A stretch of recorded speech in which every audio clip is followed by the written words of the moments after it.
Good morning, everyone. We will go ahead and get started. A copy of the Open Meetings Act is located on the north wall of the legislative chambers and on the Douglas County Board's Recording in website. progress. There is also an automatic external defibrillator that's available on the back wall of the legislative chambers. Please stand for the Pledge of Allegiance. I pledge allegiance to the flag of the United States of America and to the republic for which it stands, one nation under God, indivisible, with liberty and justice for all.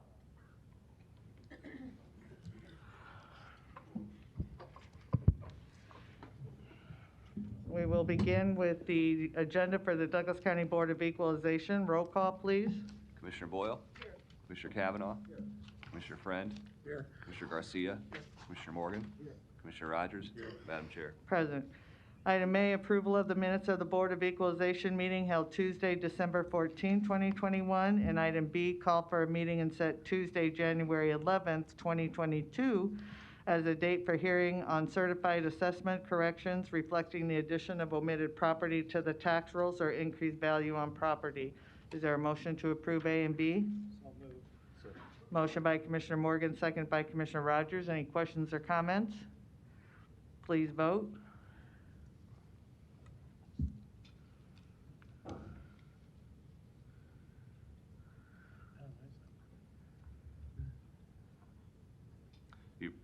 Are you voting yes, Commissioner Friend? I am. It's not Okay. working. Motion passes 7-0. Commissioner Friend is voting yes. Citizen comments. Is there anyone in the chamber wishing to speak to the Board of Equalization about an item not on the agenda? Seeing none, we'll move to resolutions, items D through G, and adjourn. Is there a motion to approve? So moved. Second. Motion by Commissioner Rogers, second by Commissioner Morgan. Any questions or comments? Please vote.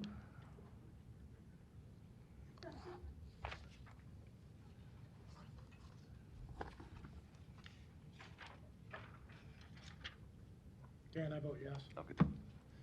Motion passes 7-0. We'll move to the agenda for the Douglas County Board of Commissioners. Roll call, please.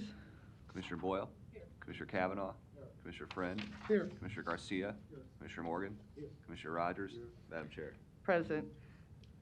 We're going to move a few things around here as we begin the Board of Commissioners, and we're going to start off with a presentation as an update on our Project Next program at the University of Nebraska Medical Center. And with us this morning is Chancellor Dr. Jeff Gold to present. Good morning, Dr. Gold.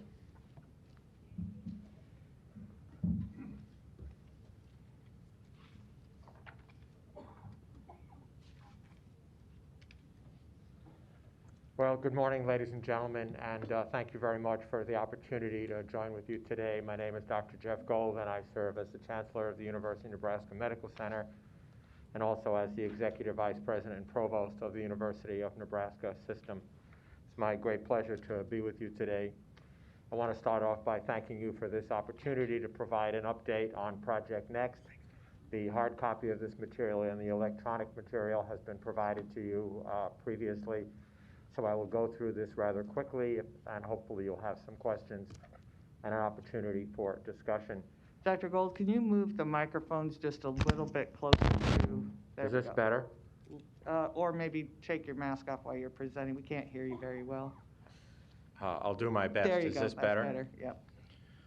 Thank you. I'm just trying very hard, given all of the factors regarding the pandemic, to Yes, be I safe for appreciate everybody. that. I'd like to just start off and remind the commissioners about the mission of the University of Nebraska Medical Center, and that is our mission is to lead the world in transforming lives to create a healthy future for all, underscore all individuals and communities. And we do that through innovation, teamwork, excellence, accountability, courage, and healing. And certainly the last nearly 2 years has demonstrated that in so many different ways. Over the last several years, there have been just a number of ongoing accolades. In the last year, the College of Medicine was actually ranked number 6 in the United States. The Med Center was just ranked number 1 in the state of Nebraska for healthcare as the best hospital for 10 consecutive years in a row. We recently were awarded a quality leadership from Vizient, which is the healthcare quality and safety organization that ranks us. Becker's Healthcare identified us as one of the 100 great hospitals in America. We were rated one of the best by Newsweek. And just recently, the American Hospital Association, in a poll of 30,000 Americans anonymously who were recently hospitalized, voted the University of Nebraska Medical Center as the 5th most trusted institution in the United States for the delivery of health care. While rankings and ratings certainly are not completely part of the story of excellence when they are good, it's worthwhile sharing them just to make the point to this board that we are definitely and continually on the move here. However, my time today is really to talk about public-private partnerships and particularly Project Next. I do want to remind the commissioners that you were so gracious to participate in the planning and construction of the Fred and Pamela Buffett Cancer Center. We had several promises that we made when the Cancer Center was being planned. regarding the National Cancer Institute accreditation, which we achieved the highest ranking we've ever had. Research impact, achieved our 5-year goals in the first 2 years, education and training, achieved all of our 5-year goals. By the way, May will be 5 years since the opening of the Cancer Center. Increases in outpatient care and inpatient care, achieved the 5-year goals by the end of year 2. Job creation, over 2,500 new jobs were committed over a 5-year period. That was achieved in 3.5 years. And the economic impact of the Cancer Center, which was estimated prior to construction over a 5-year period, was achieved in the first 2.5 years as well. And so this public-private partnership at the time was the largest in the history of the state of Nebraska, and involved the state, involved the county, involved the city, and of course involved the private philanthropic community. And by the way, we cure and prevent cancer on a daily basis. However, my subject with you today is Project Next, capital N, capital E, small x, capital T, and to provide you with an update on Nebraska transformation. This, of course, is still critical for the Med Center because of the ongoing need for medical and behavioral health needs in our region. Our existing facilities cannot support the existing needs for projected growth in education and training of the future generation of workforce and the clinical and basic science research programs that are necessary to continue to maintain cutting-edge care. The new technology that will improve safety and quality in the learning environment cannot be added to existing buildings. Indeed, the cost of renovation of existing buildings would approach just under $1 billion over a 10-year period. The current facilities impedes the recruitment of future residents, physicians, and staff. The Cancer Center is a really good example, a beautiful new facility. We've continued to recruit extremely successfully on a national basis. The configuration of the campus is unfriendly to students, staff, faculty, patients, visitors, and others. To this day, I still need breadcrumbs to get from one place to another to be sure I don't get totally lost. And as I said earlier, renovation is costly and impractical. In this graphic, you see the Keywood Towers, Dr. South Building, Clarkson, and University Towers that are all over 50 years old. And indeed, some of them are 65 and approaching 75 years of age. However, this project is also still incredibly compelling to our federal government partners. There are 10 Health and Human Services regions established nationally. 5 have been selected for pilot programs, which are Region 7, Region 6, Region 9, Region 3, and we are, of course, the institution that has been selected as the named site, as the coordinating center for all of the U.S. pilot programs. And this was made aware to us in a communication from the Secretary of Defense in March of last year. So this is a military and civilian chemical, biological, radiologic, nuclear, and explosive CBRN surge capacity diagnostic and quarantine center with dedicated regional and national aspects of clinical research, education, and training to serve both the military and the civilian capabilities, and I will detail that for you in another minute. This is just a small list of some of our federal partners.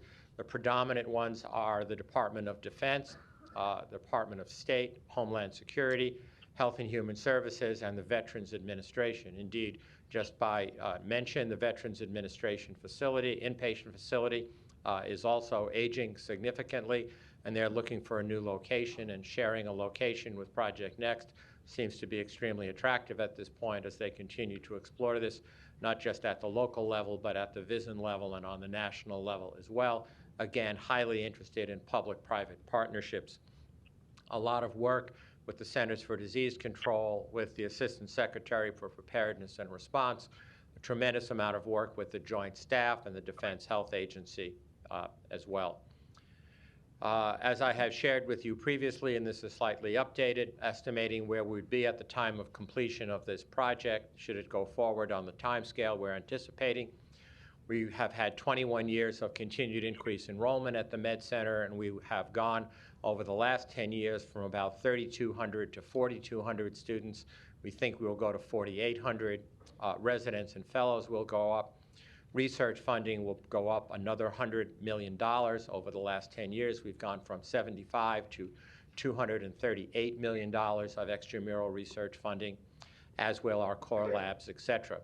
This, from a clinical perspective, I want to be very clear about this, is a strategy neutral. That is to say, we do not plan to increase beds, outpatient or inpatient visits. This is where we currently are, and over the multiple sites across the state, this is where we think we will remain. Our overall budget will probably go up as a result of this by about $1 billion due to increased relationships with federal partners. Our economic impact is currently estimated to be at about $6.2 billion, that is to say new dollars brought into the state of Nebraska, which is estimated to go to $8.1 billion at completion of the project. And we directly and indirectly currently employ 54,000 individuals. By definition, a direct employee would be somebody we write a paycheck to. An indirect employee would be somebody who is contracted, that is to say, such as environmental services, food services, and so many others. And that will go up by approximately 9,000 high-paying jobs. And then finally, the footprint of the Omaha campus would go from approximately 12.8 to 16.3 million square feet. And these are estimates made by a very well-respected economic impact assessment through a firm named Tripp Umbach, who has worked with many large academic medical centers across the United States for many years. So in summary, from an education and research perspective, this is a critically important thing to do for our community to support enrollment, the learning environment, expand clinical trials, statewide networks, and co-locate clinical and research programs, as we have done with the Cancer Center. We need to be able to sustain our cutting-edge clinical programs, particularly in cancer, heart disease, neurosciences, high complex women's health, and so many others. Operational efficiency, we think we could have as much as a 30% reduction in energy utilization because we are heating, cooling, and maintaining 50, 60, and 70-year-old buildings currently. The military linkages through the Department of Defense and the Veterans Administration are critically important. Air Force Mobility Command expertise, which we're currently involved in, is very important. And of course, having proximity to United States Air Force Base for transport is an absolute requirement, therefore ensuring the long-term sustainability of the Offutt enterprise. And then finally, from an economic impact, there is no question that this will continue to grow revenue for the county through employment. Just a second, Dr. Gold. Could those on Zoom please mute? I forgot about that.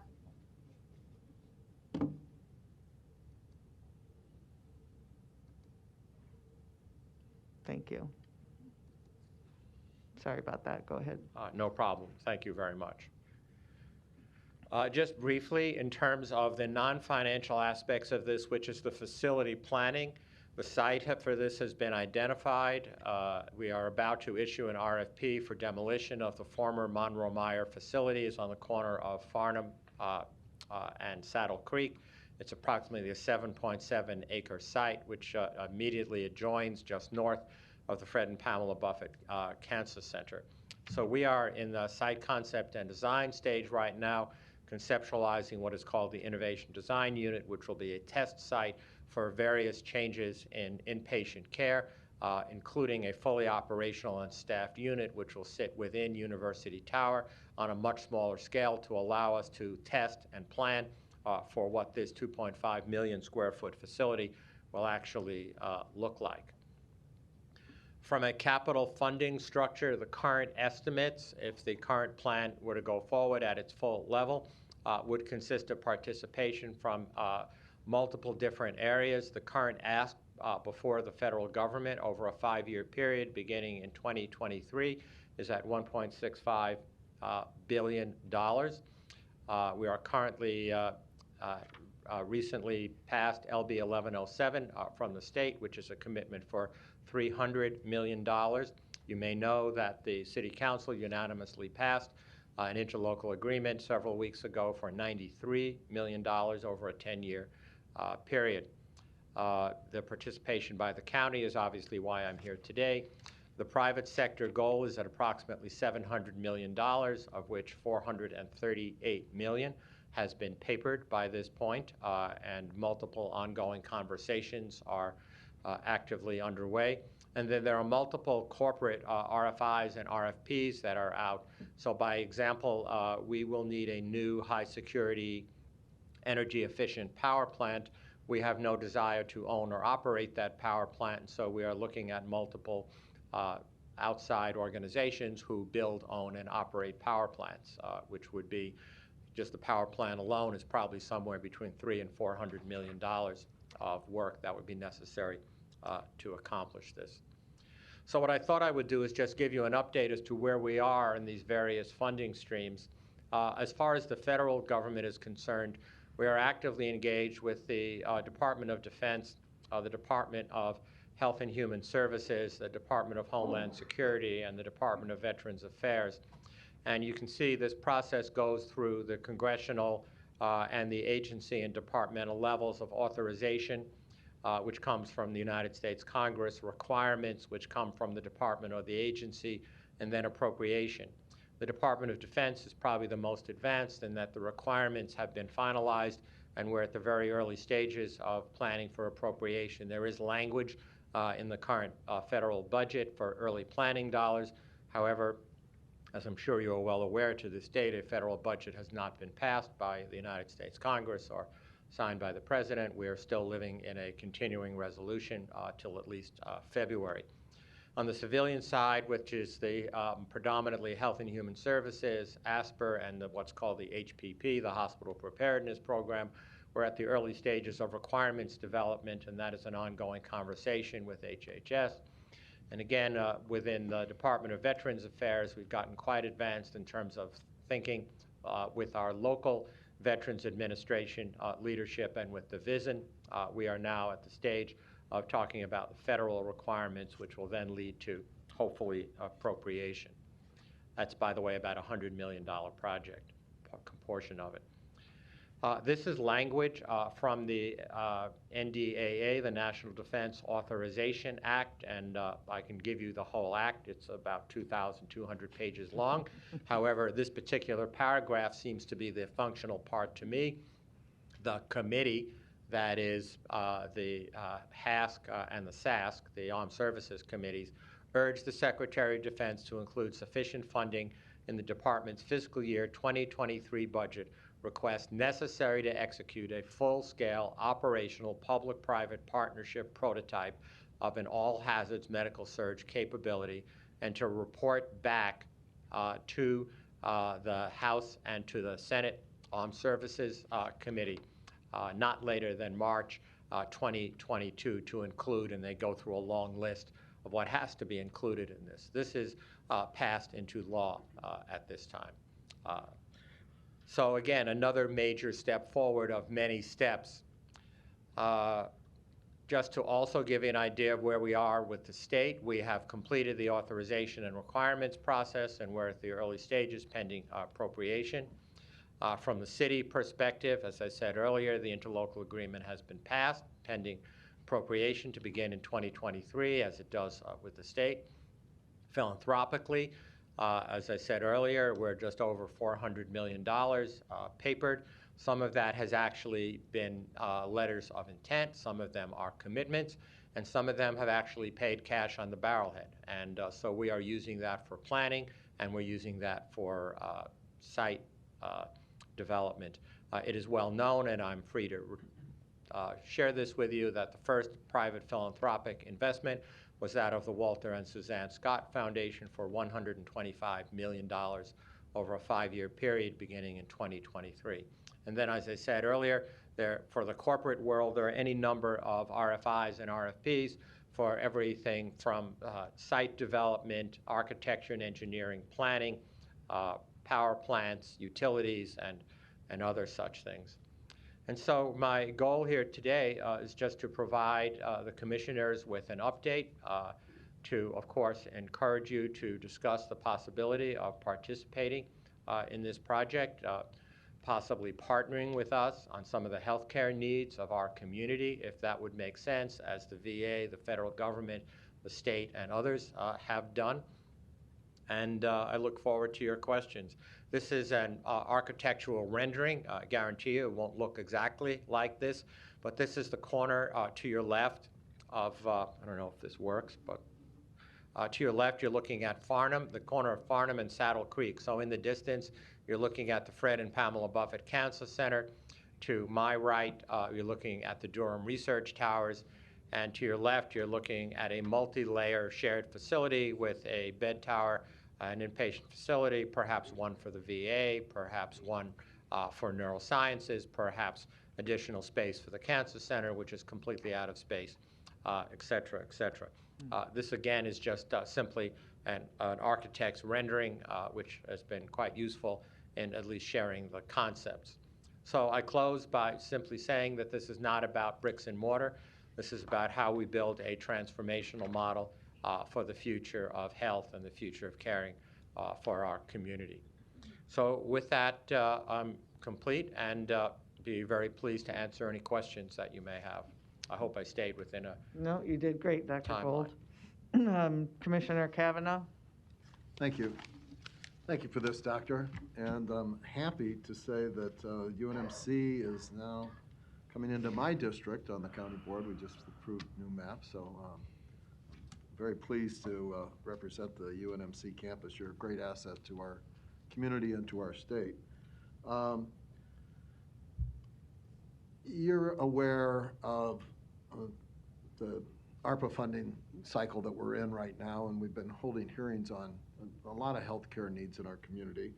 And I'm particularly interested in the clinical care mention that you have on page 11, because just in yesterday's hearing, we addressed the disparity in infant mortality rates in our community between the minority community, particularly African Americans, and the rest of the community. It's stark. And I'm glad to see that the clinical care portion of your presentation addresses meeting care needs in Nebraska, because this is high on our list. The other one is mental health, and particularly long-term mental health concerns. We are a neighbor of UNMC to the south at the Douglas County Health Center, and we're eager to collaborate with UNMC, and we do some collaboration already, to provide long-term health care to our community, which is almost totally lacking at this time. So I was just wondering if you could expand a little bit on how meeting the care needs in Nebraska would address specifically these two things. The disparity in infant mortality, that's babies who die, between the minority community very near to the UNMC campus and the total lack of long-term mental health that we are eager to collaborate with UNMC on providing on 42nd Street. So those are both areas I could easily spend an hour each on, but I promise you I won't. As far as the infant mortality, as I'm sure your board is aware, this is a very complex issue that has to do with prenatal care and even preconception care, and then the services that are available for labor and delivery and for follow-up neonatal care.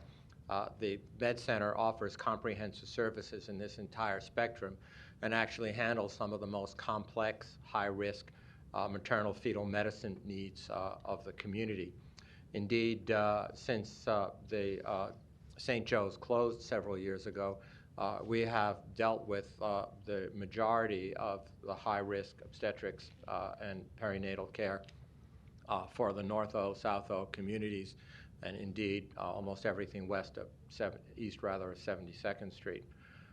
We have capacity for that, and we will continue to enhance that as the need continues to arise. As far as mental health is concerned, there are just so many different moving parts to that. But let's just say one of the main reasons the Veterans Administration is so interested in partnering with us is they want to expand their inpatient mental health facilities. We are interested in expanding inpatient and outpatient mental health facilities. Beacon, which is the behavioral health education and training programs that we partner with, is all about growing the mental health workforce, which is desperately needed. So it's not just, sir, about beds and bricks and mortar, but it's very much about the mental health professionals. And so we are all in on that. That is a huge unmet need for the state, as is infant mortality, but also as is cancer. As you may know, we have the second highest pediatric brain cancer rate in the United States, and many other statistics that we're not proud of, and we're working very hard to assist. So is there anything specifically in the next initiative that would address these two areas clinically? We are not at that stage of planning. We are really just looking more broadly right now at what the clinical inpatient and outpatient care environments of the future are going to look like. Some of our partners may have more advanced thoughts on that. So for instance, the Department of Defense and Homeland Security and Health and Human Services, as we've learned from this pandemic and so many other natural tragedies, be they hurricanes, fires, et cetera, that there are not only medical issues, but there are very severe and enduring behavioral health issues that have to be managed. We have learned that over and over again, not just in our patients and in the community, but frankly in our own workforce. And so those are all considerations that we're actively dealing with. But if there was a desire to have a footprint for an expanded inpatient mental health facility, for instance, could be easily done. Time. Thank you. Commissioner Maureen Boyle. Thank you, Dr. Gold. It's very impressive. Of course, we can't deny the economic impact of creating a facility like this. At the same time, I noticed that when you were speaking to this, you were talking about how clinical care really won't change. You don't expect the numbers to really change on that. So as the county board, I feel like our mission really is to care for the indigent, the poor, those who really don't have another place to go or a safety net. So I think the biggest thing with me is what can we do to rectify the fact that you're requesting funding from us when we could be, say, having staff go into people's homes to help with things like maternal care and as opposed to buying a really amazing facility. So I think it's the individual people. How does that impact the citizens of, besides the economic impact, is there a true clinical impact to this? So this will have a huge clinical impact beyond a single facility. As I said earlier, one of the most important goals of this is to increase workforce, to educate and train those individuals that will go into people's homes, who will be the future generation of healthcare professionals for mental health and for behavioral health. We hope to and continually expand those programs, and we grow. I mean, we've grown every year for the last 21 years. As a matter of fact, last year our enrollment went up 6.5%. This year it went up 3.5%, which may not seem like huge numbers, but the ability to attract and retain that kind of talent in our community, and these are all people who live here, pay taxes here, buy food here, entertain guests here, et cetera. But absolutely. So we are looking at a combination of workforce development, continual clinical research in order to prevent some of the medical problems and better treat some of the medical and behavioral health problems that we have, and at the same time to have cutting-edge facilities to reduce our costs. And as time goes on, what used to be managed as an inpatient stay is now managed as an outpatient stay. Much of what was critical care is now routine med-surg. And an awful lot of hospitals are becoming very large critical care units dealing with very complex surgical problems or complex infectious diseases, of course, as we're dealing with right now. Acuity rises, and so you need a very special type of workforce to do that, which has special training requirements as well. There's no question that this is aimed at a very broad spectrum of the 50-year approach to the delivery of care in the communities that we serve, all of the communities that we serve. Yeah, I think that's the biggest thing I would like to see, just as plans develop, what that specific clinical impact would be, what the plans are to go out into the community to provide services that are necessary there. I do know that, of course, the trend of healthcare is to provide more outpatient services as to inpatient for a lot of reasons. It's less costly to do it that way, but also it's people know it can be risky to be in a hospital for long periods of time. So I would really like to see the clinical impact, like very specifically what services are provided from a mental health standpoint to reach out, what community outreach will there be as a result of this project. And so all of that does continue to increase even as we speak before we invest a single dollar, and be more than pleased to provide the board a summary of that if you're interested. And if you're mostly interested in mental health, there's quite a story of positive growth that we have, that our Department of Psychiatry, that Beacon, that our counseling centers have delivered. But more than pleased to provide that to you. Yeah, I think we're looking just on a side note as far as the mental health commitment of Douglas County, and the ARPA money. I think that we need to have that conversation and see UNMC and other health systems as partners in that. We absolutely can't do it alone. But again, And nor can the Med Center do it alone. We really need to be a partner. absolutely. All right, thank you. Commissioner Friend? Thank you, Madam Chair. Dr. Gold, thank you for the information. And I just want to let you know I was at UNMC's commencement ceremony on Friday, and it was great. I got a chance to hear your speech, and I enjoyed it. I was excited to see the amount of graduates. It was encouraging to see the amount of graduates, particularly the nursing graduates. There were a lot of them, at least it seemed like there were to me.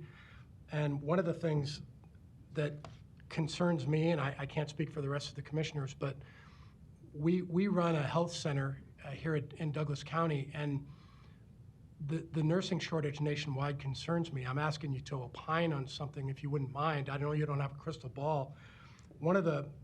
There's a variety of reasons for that, right? I mean, COVID has put stress on nurses, doctors, staff, and also the research that I've done, it would indicate that nationwide we haven't been training enough nurses in particular, right? I mean, at least that's what I've seen. Now, you are, where do we go as a county trying to get the appropriate amount of people to satisfy the county need? You have the problem, CHI has the problem. We're all fighting for skilled labor in that environment. And I guess I just wanted your expertise and opinion on where you think that crystal ball takes you. I'm concerned about it. I can't speak for the rest of the commissioners, but I'm worried 2 years down the road that we're going to be in a strange situation. We're in a strange situation today, sir, and the current predictions are that it's only going to get worse. I have the great honor of co-chairing the steering committee for the National Academy of Medicine Clinician Wellbeing Task Force. And I can tell you, looking at all of the health professions, we have seen significant attrition. And given the current state of the pandemic, we are likely to see a lot more before this is over. But on an optimistic side of the equation, we continue to have very strong enrollment in our urban and rural nursing educational programs, and we continue to retain the overwhelming majority of our students in the state at the bachelor's, master's, and at the doctoral levels. One of the critical things that this project will do is to provide us with more clinical training space for physicians, nurses, pharmacists, therapists, and others. And that may not seem as an important characteristic, but actually clinical binding sites for our nurses, doctors, other healthcare professionals is one of the most limiting factors that we have. We could easily increase nursing school, medical school, pharmacy school enrollment if we had more clinical binding sites for these individuals. But unfortunately, we are really maxed out in so many different locations. And so this will provide a unique opportunity to really ramp up the clinical training, not just for us, but for all of the nursing schools that participate in training sites at the Med Center. And not just here in Omaha, but frankly in our rural campuses as well. As you may know, we're working very closely with Kearney and Scottsbluff to look at enrollment increases because the rural need for healthcare professionals has also been dramatically impacted by the pandemic as well. But again, this is going to take a partnership. Frontline healthcare workers are at extreme risk. They have been for a long period of time. Indeed, pre-pandemic, the projected nursing workforce shortage for the state of Nebraska was 4,000 nurses. That's a huge number due to age, attrition, retirement, et cetera, and based upon the current regional pipeline. That's something that we've been working very, very hard to do through our 5 nursing campuses.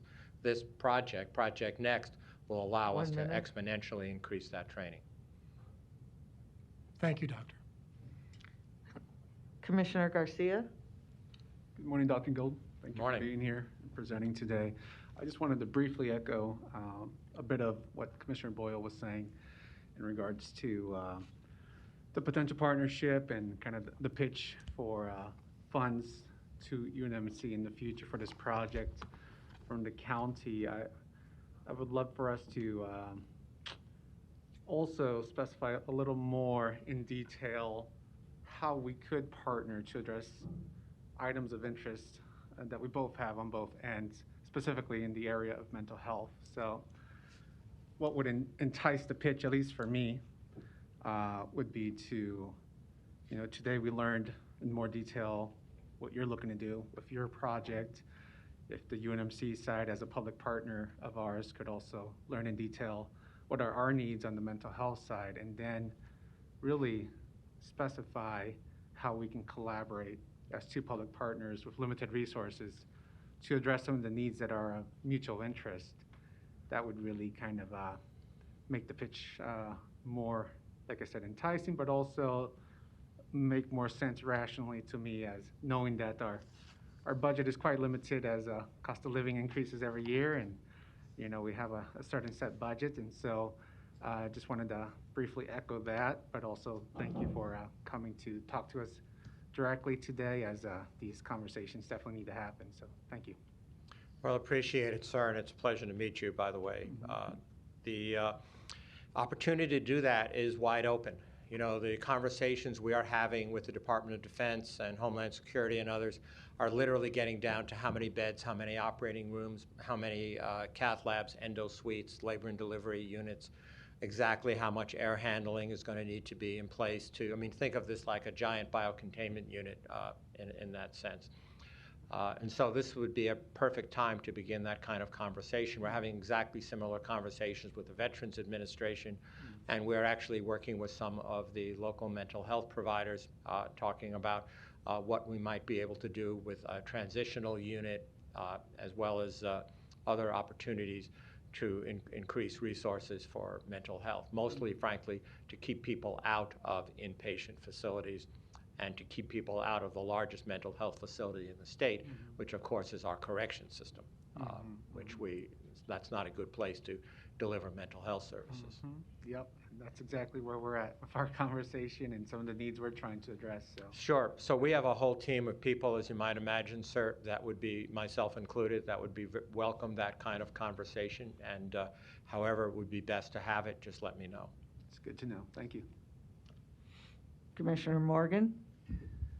Dr. Gold, thank you very much for this presentation, and I think Commissioner Garcia summed it up with the budget we face. We have one source of revenue, which are property taxes, and we all know that with us being about the sixth highest in the country, it makes it a challenge for us to make certain that we hold the line on our mill levy. I think the partnership is really what we ought to work with you on and talk about that and how we can work together.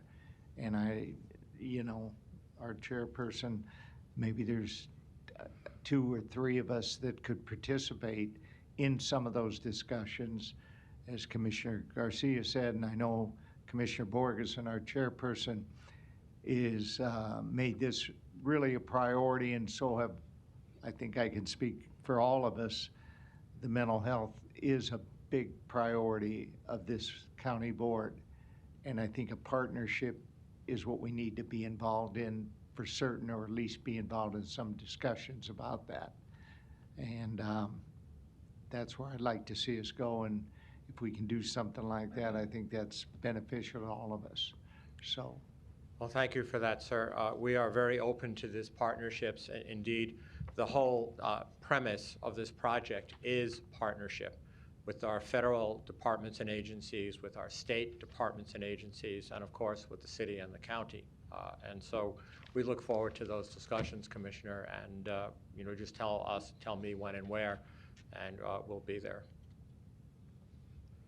All right, no other lights. Thank you, Dr. Gold, for being here. Safe travels to Lincoln, and you'll be hearing from us soon.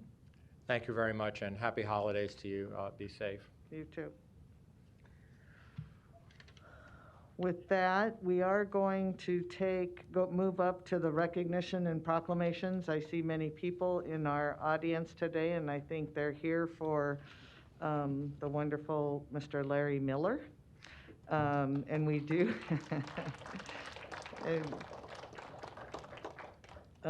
Larry is the Chief Office Deputy for the Register of Deeds Office, and he is retiring after 15 years of service.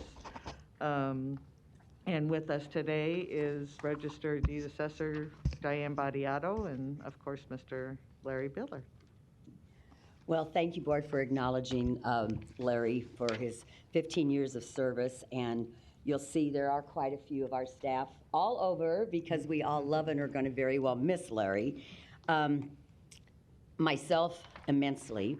Larry has been my partner in the office for 15 years now and extremely my right-hand man.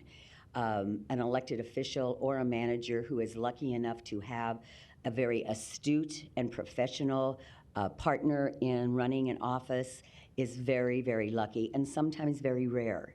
And to have one that has the longevity of 15 years, I feel very blessed, and I know my staff is as well. If you notice, and I won't take up much time, but if you notice, I brought my folder. And the reason I bring my folder is because this connects me with Larry for any of our presentations and our public speaking engagements. Larry has been my mentor. He has methodically put together my script, if you shall say, for each and every one of our presentations.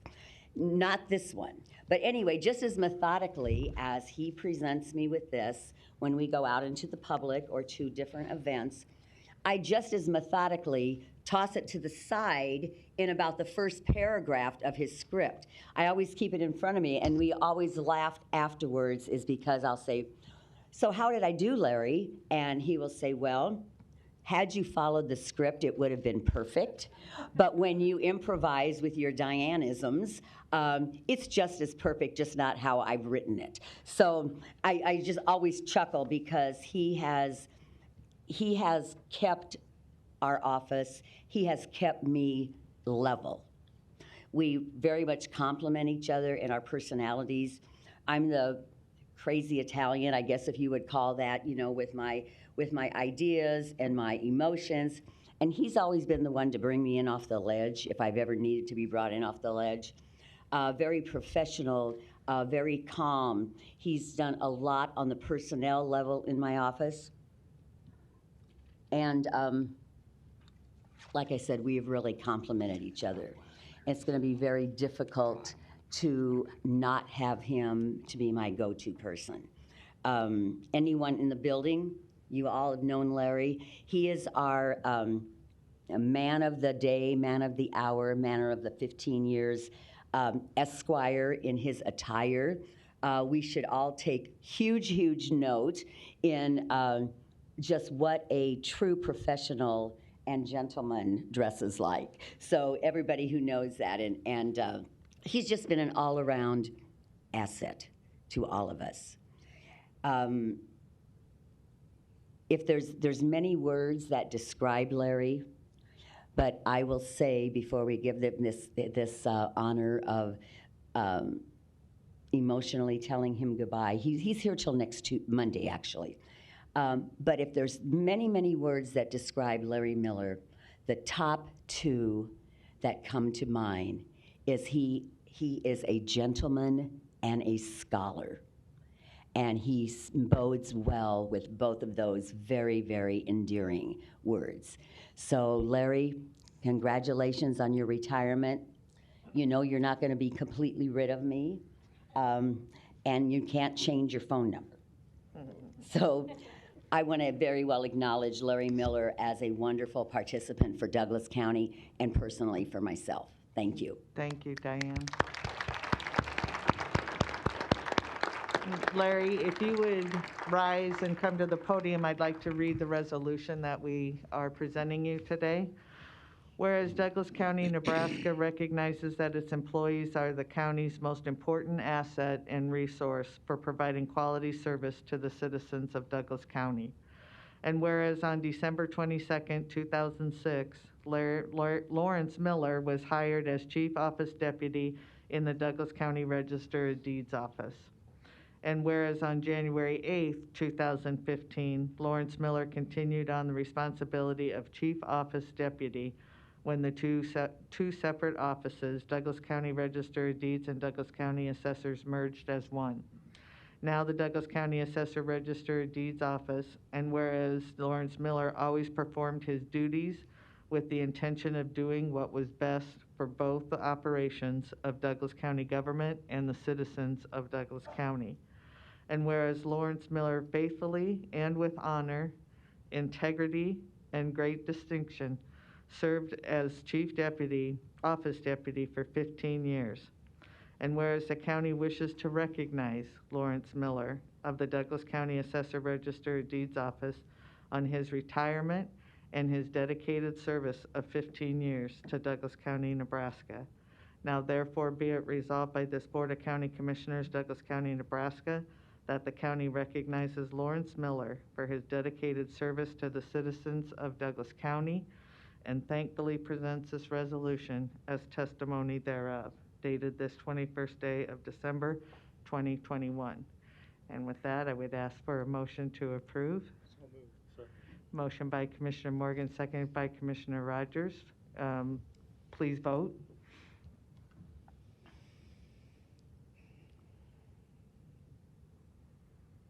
Mr. Clerk, mine's not working. Okay. Larry, I'm voting yes. Okay. Motion passes 7-0. We have a few lights on. Commissioner Kavanaugh. It's an honor to have served with you, Larry, as a colleague in the county government. You're an excellent public servant, and thank you for your service.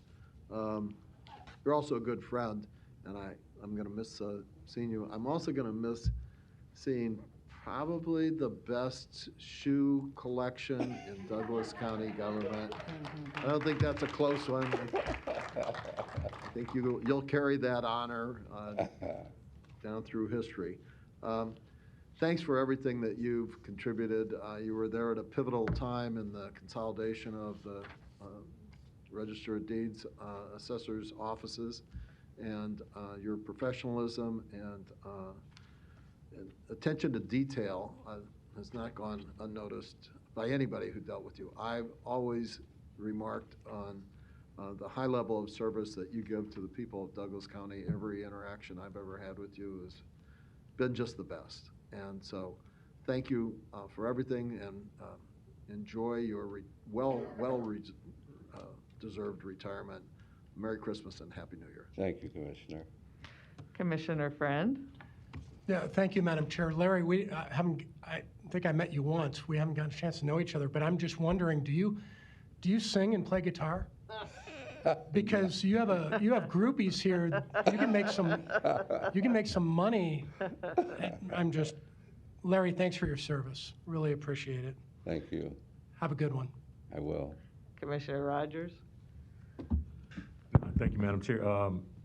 Larry, I guess from First National to here, just goes without saying, thank you for the years, for, I would just say personally, quiet examples at times, but also, I guess I'll just say my bridge to diplomacy on a lot of issues for message carrying. Your service definitely will be missed, and I wish you well in your retirement. Commissioner Morgan. Well, Larry, I'd like to thank you for excellent service always. And I also, when I heard that about the shoes, I can remember, I try to emulate a little bit of you.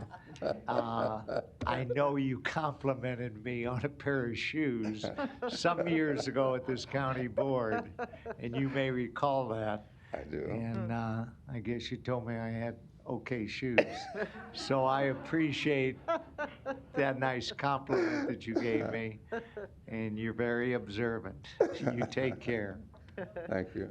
Commissioner Garcia. Larry, we crossed paths a few times throughout the years in the community, mostly when I would book Diane for speaking engagements, and the one main thing I remember is that you better get Diane's title right. Because if we did not, especially after the merger with the two, because I know if we got it wrong, we'd be in trouble with Larry. So thank you for your dedication to the office, to Douglas County, and the community. Thank you. Larry, there's really, I mean, the dressing is, that's like, wow. I mean, you are going to go down in history as a sharp-dressed man. But for me, walking through the halls of this building and running into you and seeing that smile is what I'm going to miss. And I could even tell with our mask on when you were smiling. So I'm going to miss that, but I do wish you the best in your retirement. Enjoy it, and don't be a stranger, though. I will not. Thank you. And would you like to say a few words? I am speechless, believe it or not. It's been a great 15 years, and, well, we'll see what happens. I thank you all of you, for your support over the years, and I wish you the best in 2022. As I say to my friends, upward and onward. Very good, Larry. Thank you. And if you could come around, we'll shake your hand and give you the resolution. And and then we'll come forward and get a picture after that. Miss you.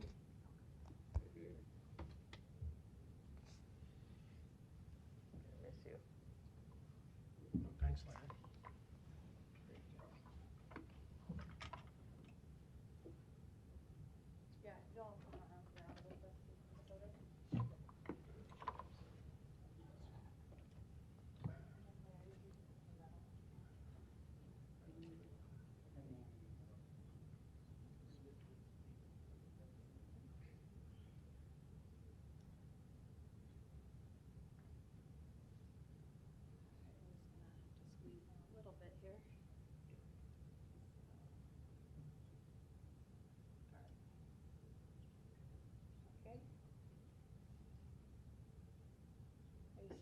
Those masks. Here we go. 1, 2, 3. One more. Thank you.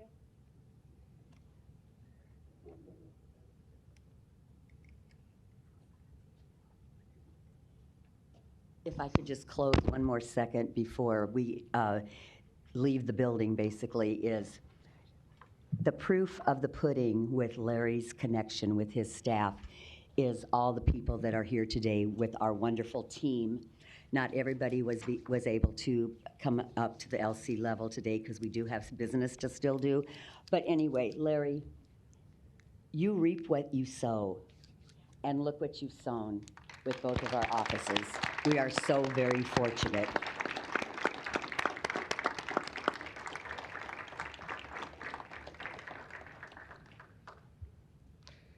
Good luck, Larry, and thank you all for being here for him this morning. We have one more recognition we'll do. This individual is not here, but Robert Hardy worked for the Douglas County Engineers Department and is retiring after 15 years. And we wish Robert the best on his retirement and thank him as well for his service to Douglas County. Is there a motion to approve? So moved. Second. Motion by Commissioner Rogers, second by Commissioner Friend. Please vote.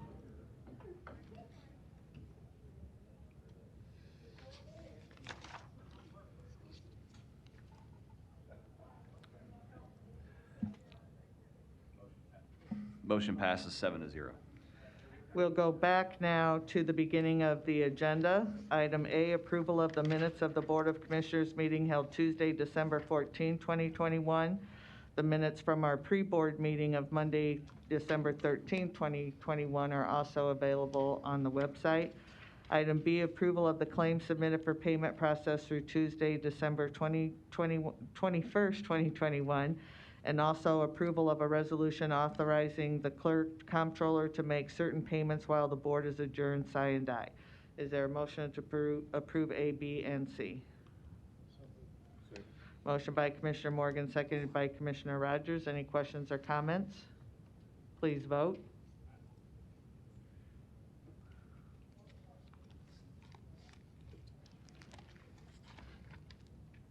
Motion passes 7-0.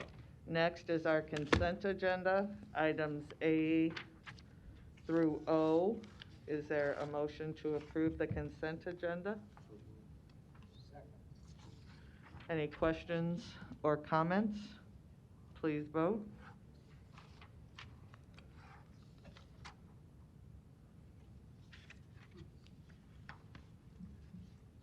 Motion passes 7-0. Next are citizen comments. Is there anyone in the chamber or on Zoom wishing to speak to the Board of Commissioners about an item not on the agenda?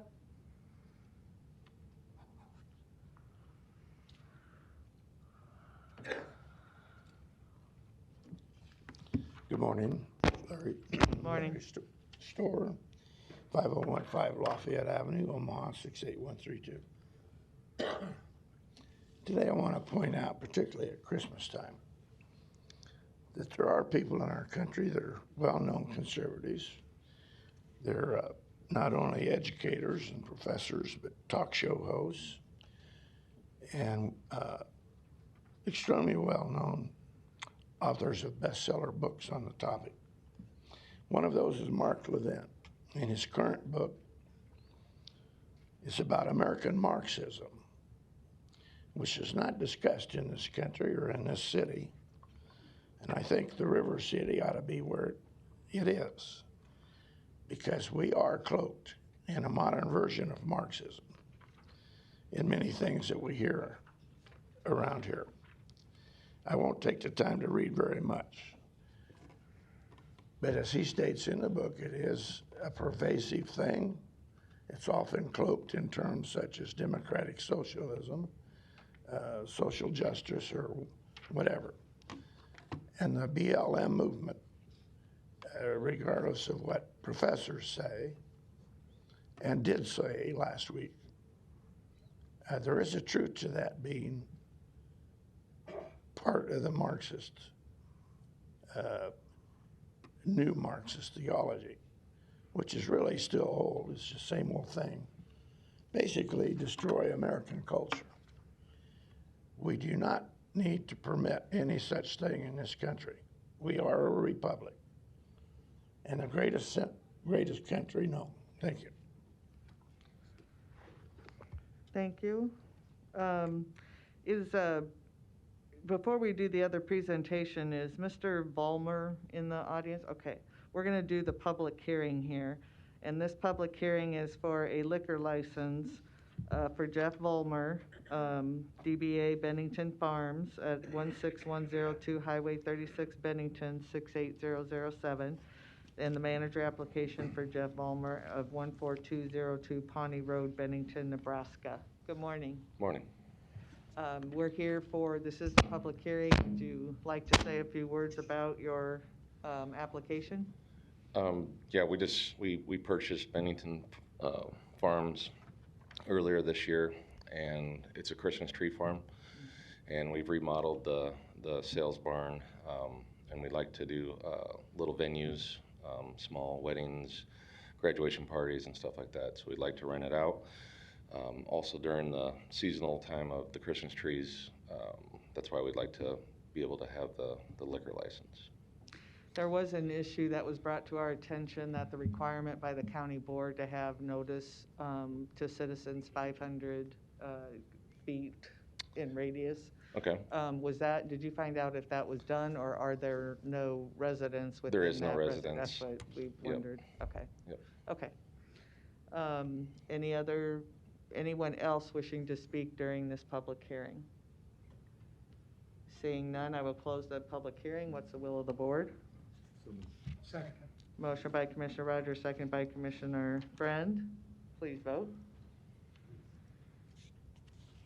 Thank you for being here this morning. Thank you. Chris.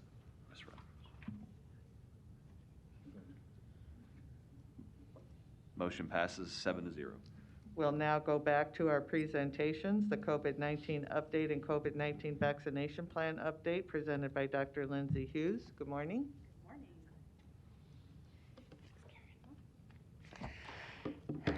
Good morning, Commissioners. Good morning. So currently in Douglas County, we are still experiencing a high level of transmission of COVID-19. And we've had developments over the past week or so, so we'll kind of cover that as we go here. But we'll start out with a summary. So currently we have 323.5 cases for a 7-day total per 100,000. I want to just note for you that we have had 2 consecutive weeks of decreases in cases now, which is evident when you're looking at this graph. But I want to also just preface that with knowing that the situation is changing pretty quickly across the United States, given the new variant. And so this decrease in cases, we are not expecting it to last very long.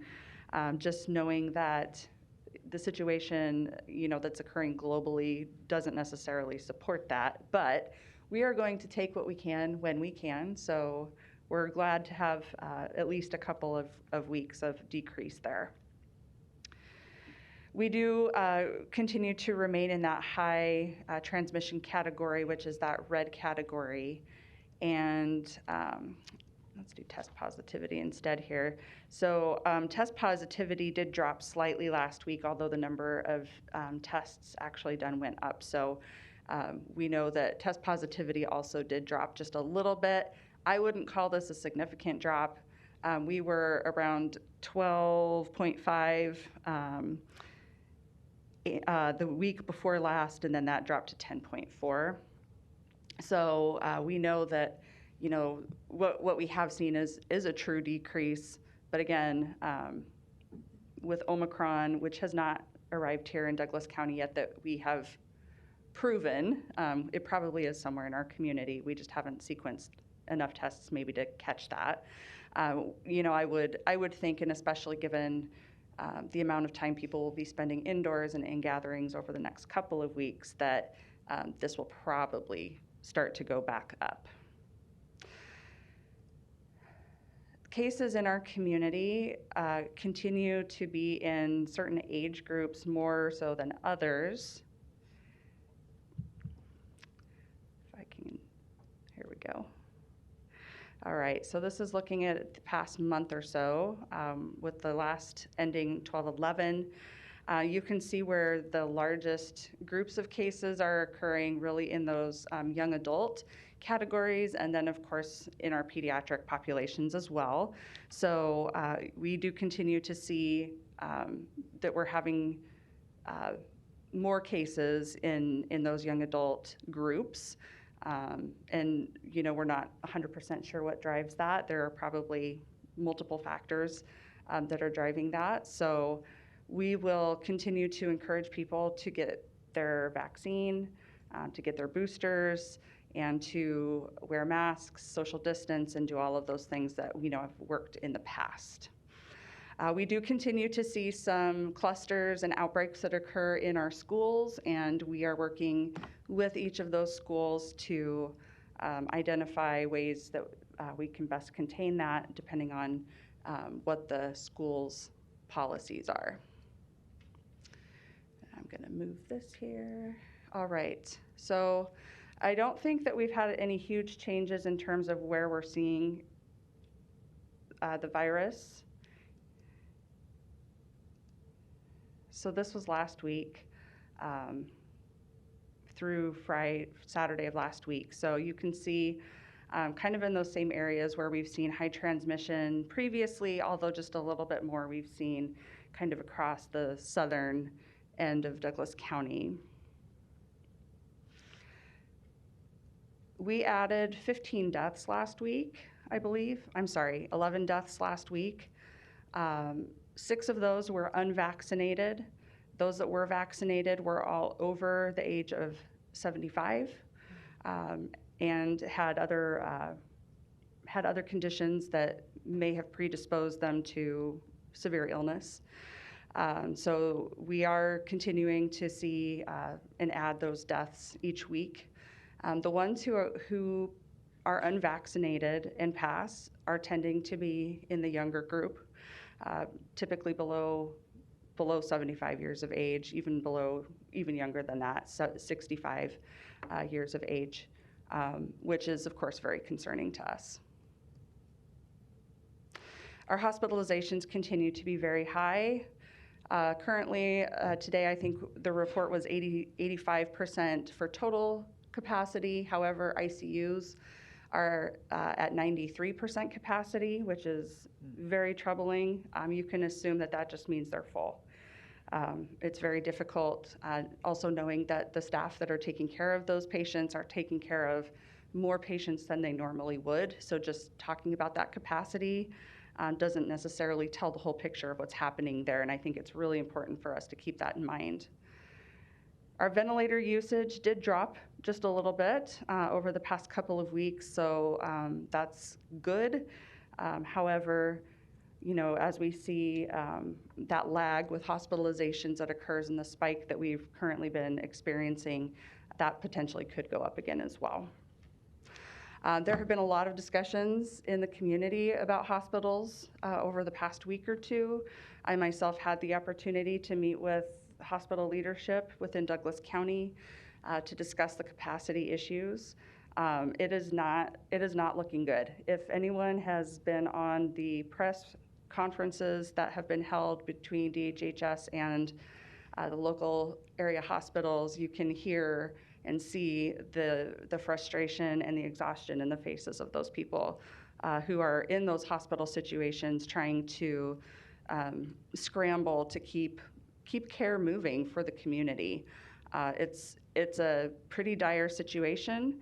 I do know that there are discussions happening right now at the state level to find ways to alleviate some of the bottlenecks that are occurring within the hospitals in terms of getting patients moved. If they're not at a hospital level of care, getting them moved to another care facility, essentially, that can adequately care for those patients until there's a bed open for them, like in a skilled nursing facility or something similar to that. So those conversations are ongoing. I don't know that anything is in place yet, but I know that Dr. Antone up at the state health department has been very involved with the Nebraska Hospital Association, having those conversations to see what can be done there.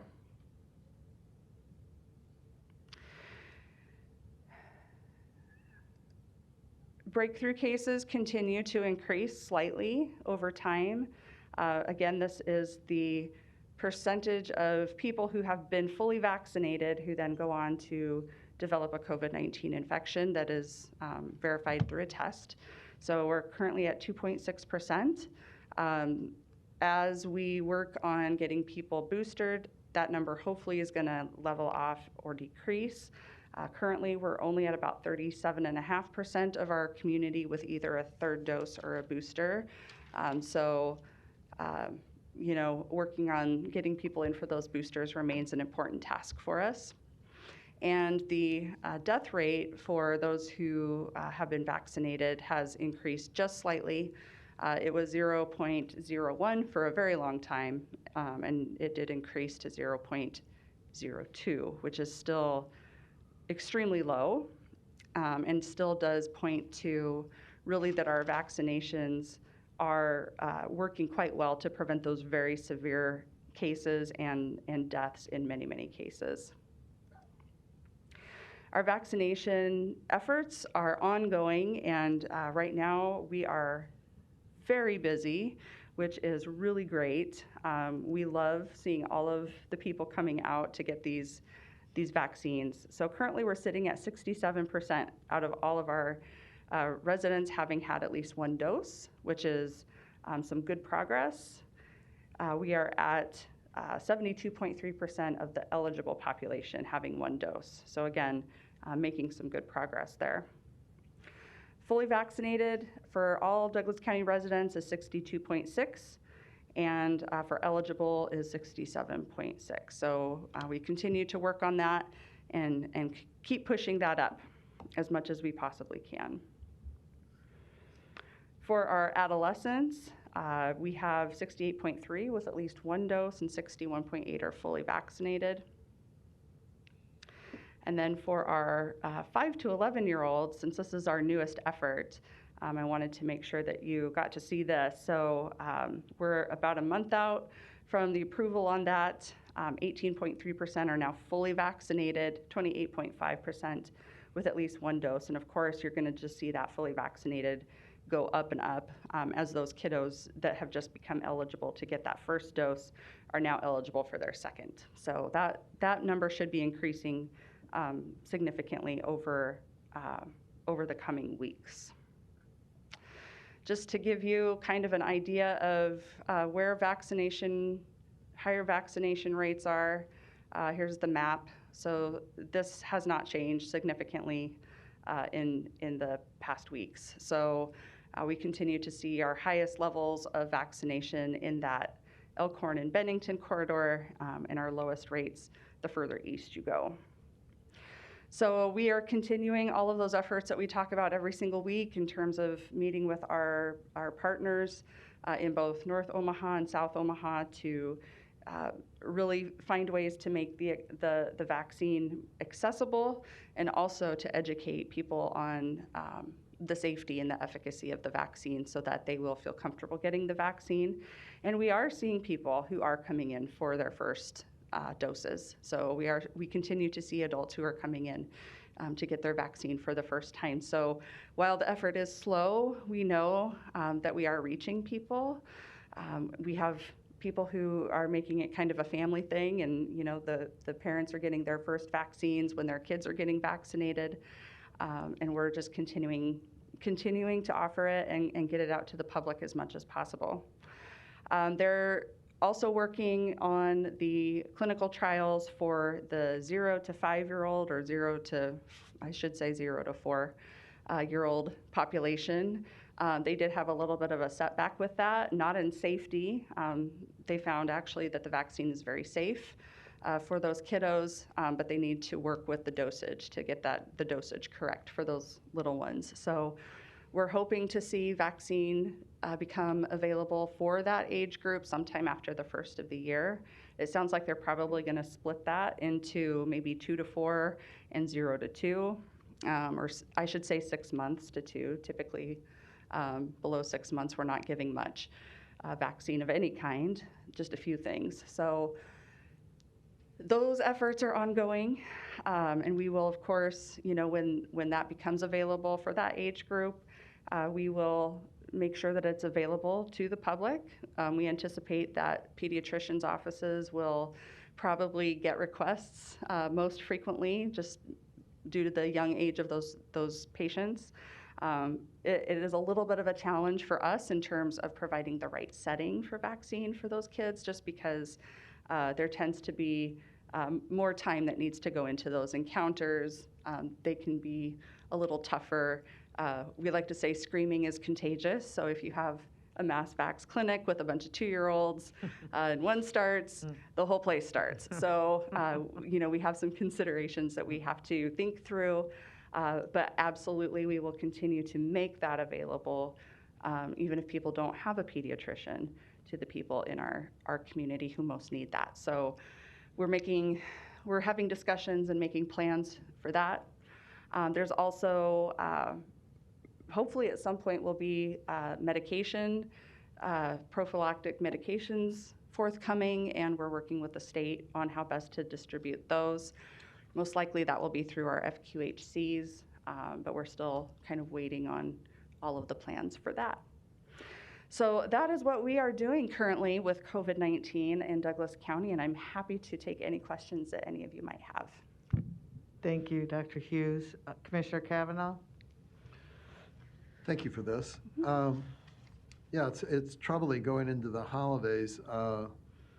We're at 98,989 cases in Douglas County since the onset of the pandemic, 889 deaths, with a total vaccinated population of 62.6, which brings me to my first question.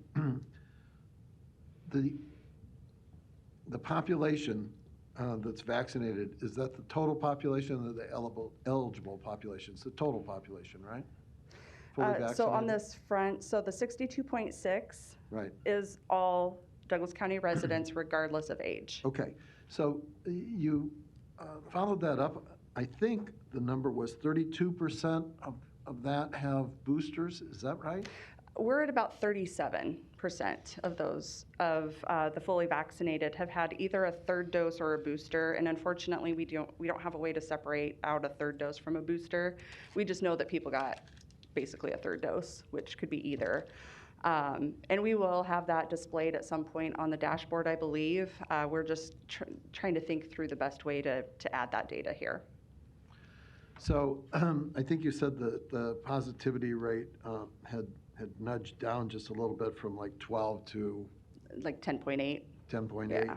But that could be anomalous. You're expecting it to increase here shortly again?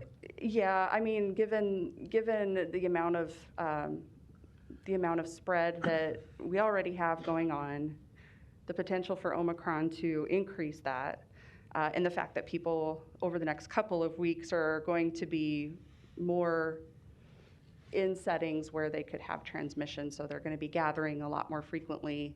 All of those things can lead to more more contagion, more sickness, more testing, and then I would of course expect that positivity to go back up. So that brings up the question of the day. With the holidays upon us and people are going to be gathering, families are coming together, we just, as a board, cut some community advisory videos this morning urging people to get vaccinated and wear a mask. Vaccination's pretty simple. Go get vaccinated. What is the best mask policy going into the holidays that we can have? I continue to really encourage people to wear masks when they're in indoor settings where they don't know, the vaccination status or the exposure status of the people that they're around. So that can be just about anywhere. Like this setting? Absolutely. In this setting, I would highly recommend that masks be worn. I'm going to continue to encourage that behavior probably for a while, given that we have a new, more transmissible variant that will be there. And I've heard this, you probably have too, where people will say, well, I don't need to wear a mask. I'm vaccinated and I've had my booster. What do you say to that? First of all, thank you for getting your vaccine and your booster. We're so proud of you for that. I have had my vaccine and my booster, and I continue to wear a mask. And the reason for that is that, nothing is 100%. There's no such thing as a vaccination that is 100%. There is always that tiny incremental little chance that I could catch COVID. And if I have it and I'm not symptomatic, I could still spread it. And I don't want to be that person who is transmitting COVID to another person who may be vulnerable in ways I don't know. It could cause a lot of illness. 1 minute. And so I do this out of the responsibility that I feel toward my community. Thank you. And to that, you're talking like breakthrough cases can happen from vaccinated people. Mm-hmm. And in the last week, I think 5 of the 11 deaths that we had here were breakthrough cases. That's correct. So thank you, and happy holidays. Thank you. You as well. Stay well. Commissioner Boyle? No, thanks, Dr. Hughes. And then just to continue on with what Commissioner Kavanaugh was bringing up, as far as the recommendation for masks, it seems that if Omicron is more contagious, we really should be doing more than what we've been doing, even though we are vaccinated and boosted and all that. And so, as you know, there are, people are still going to concerts, going to basketball games, doing their sports and all that, and, meeting in bars. When you see that the numbers of cases are increasing in that young adult population, mm-hmm. I assume that that's probably where they're getting is because they're socializing. And so do you think we'll get to a point, or would you say we should be working towards a mask mandate again? Sure. I've actually already kind of thought that way. Of course, again, we're going back to who can do a mask mandate and who can authorize that. I don't have the ability to issue a countywide mask mandate, but especially knowing that Omicron is circulating, and while it may, we don't know yet, be more mild, just the amount of illness that it can cause is going to drive up hospitalizations. And so, it makes sense to me when hospitals are talking about things like potentially going to crisis standards of care at some point.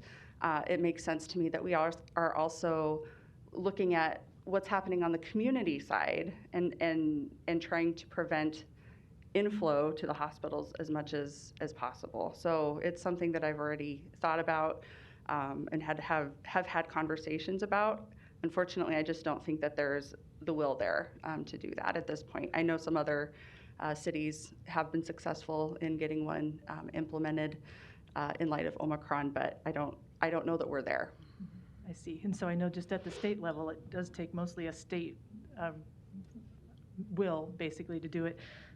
Even the governor yesterday was talking about if you don't have a doctor who will prescribe monoclonal antibody, you should find a new doctor, So I think that maybe even someone like him is getting on board that this is something to actually, it's becoming a big deal finally to him.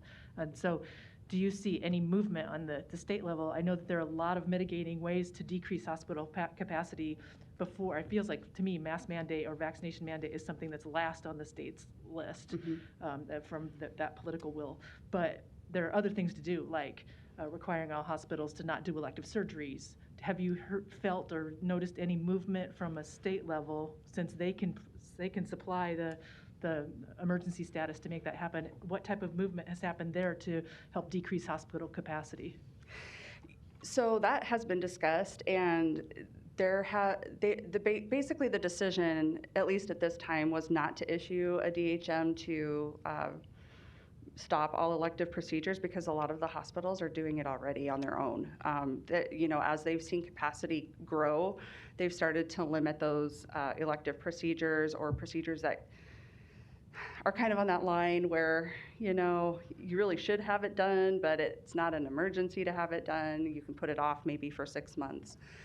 They're trying to draw down as much as possible on those on their own, and so they didn't feel a need necessarily to issue a mandate to do so.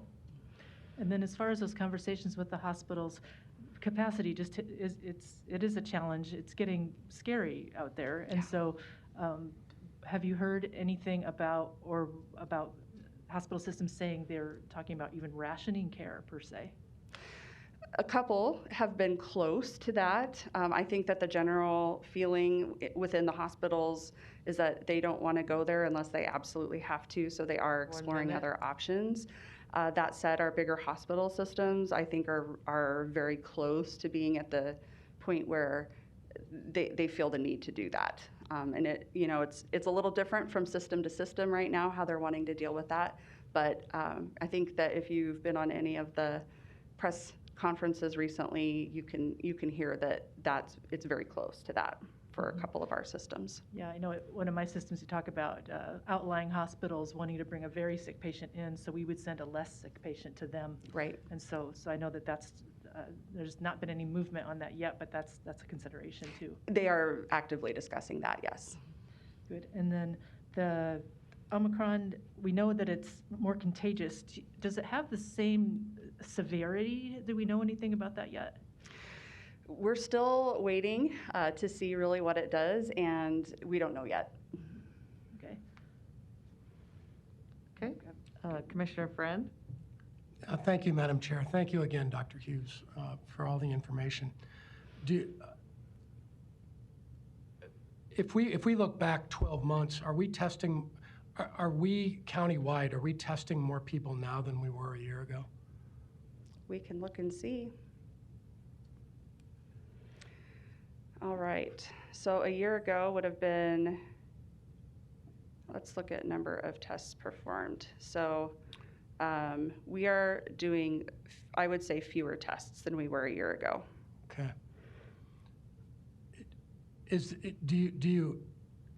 Have you heard hesitancy in this regard? There's hesitancy with vaccinations, that's pretty clear. But, or at least it seems like it. Is there hesitancy in getting tested in the community? Do you have a feeling on that, or? There has been a little bit. I think there's always this, there's a small proportion of people who think that if you don't test, then you don't have it, which of course, that's something that we've dealt with for many, many years with a number of different diseases.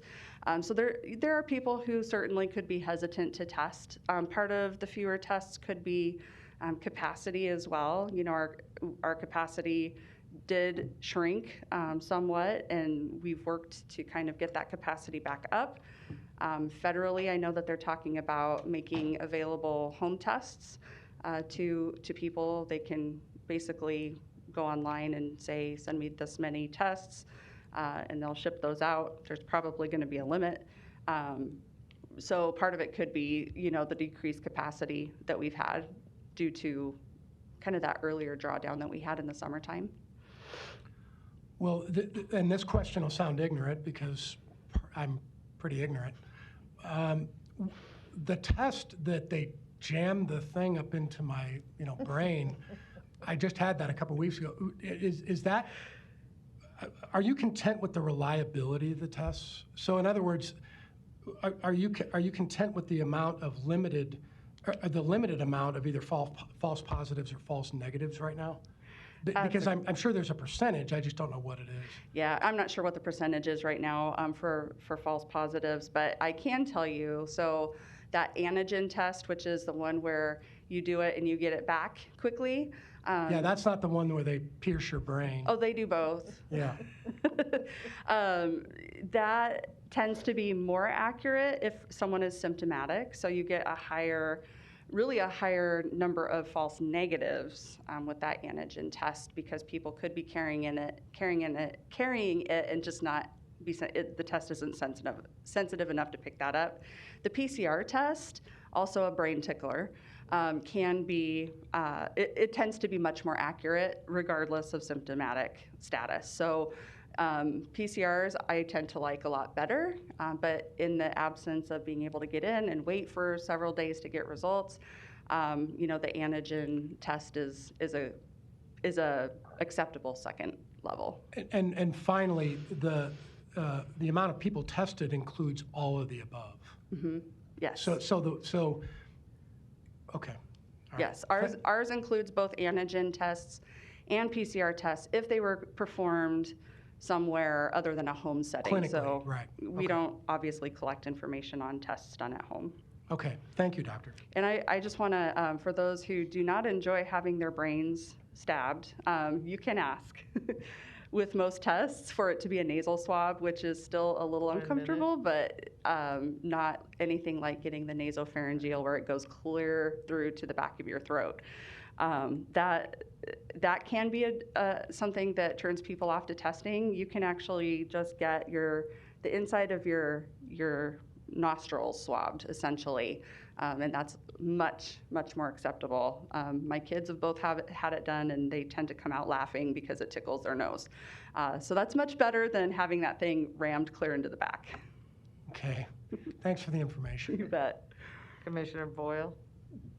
Well, just to jump on that, does that mean that is that as accurate to do the nasal swab as opposed to the nasopharyngeal swab? They say that it is, it's an acceptable way to do it. So a lot of places do give the choice. So if that's the only way you're going to get tested, is you're not going to do you're not going to go clear back, please go get tested anyway. You have options.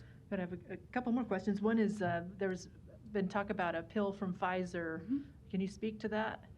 Yeah, absolutely. So that's when I was talking about the medications a little bit earlier. That was, I think one of them is that one, and we don't have it yet. The distribution is going to be pretty limited to start with.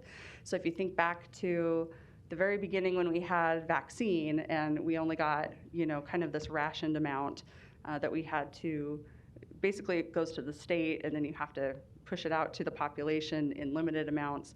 It'll be kind of like that, I would assume, until production really catches up with demand.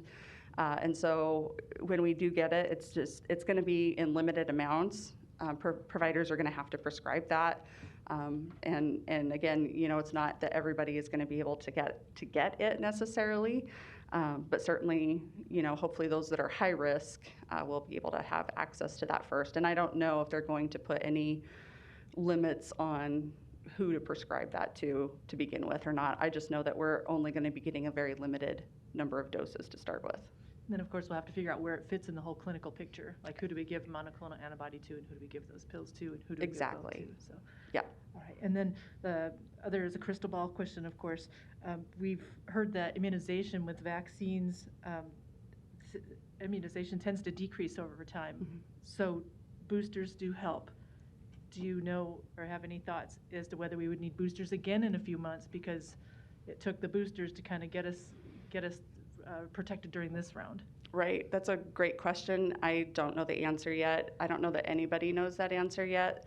This is really one of those topics where we're still learning as we go, whether or not with a third dose, essentially, or a second dose, I guess, if you got J&J, we're going to have to see what people's immunity level does over time after that booster dose. I think there's the hope that that immunity level is going to stay higher with that third dose, that was kind of the magic bullet, I guess, to really get that immunity up there and keep it up there. But we don't know that yet. So again, this is one of those things where we have to give science its time to work, and we'll let people know as soon as we know whether another booster will be recommended or not. Good deal. Thanks a lot. No other lights. I just want to thank you, Dr. Hughes, for being here every week.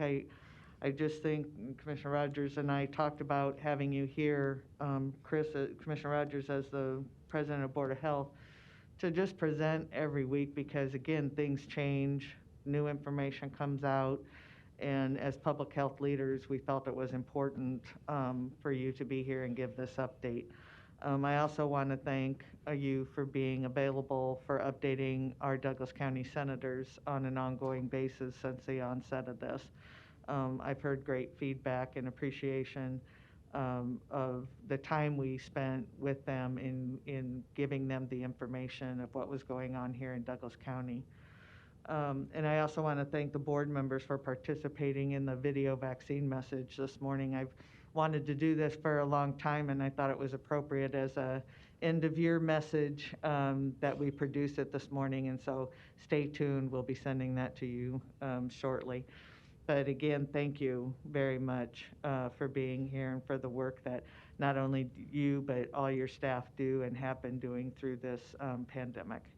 Merry Christmas and Happy New Year. Thank you. And just to very quickly reply, I cannot even express just the amount of gratitude I have to have a group of commissioners that even when we may not see eye to eye on a certain topic or on something that I've brought up, just the amount of respect and the amount of collaboration and obviously concern for the people that you serve, that you bring and afford every week. I've worked with many groups of county commissioners, and I have to say, hands down, this one functions the best.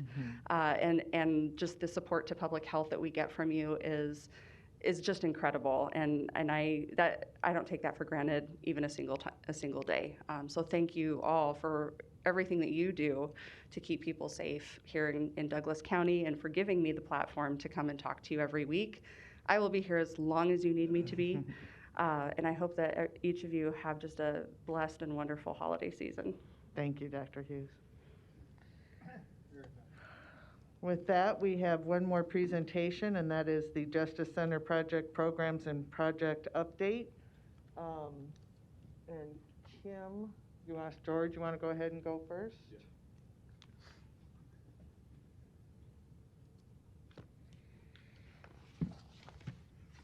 Good morning.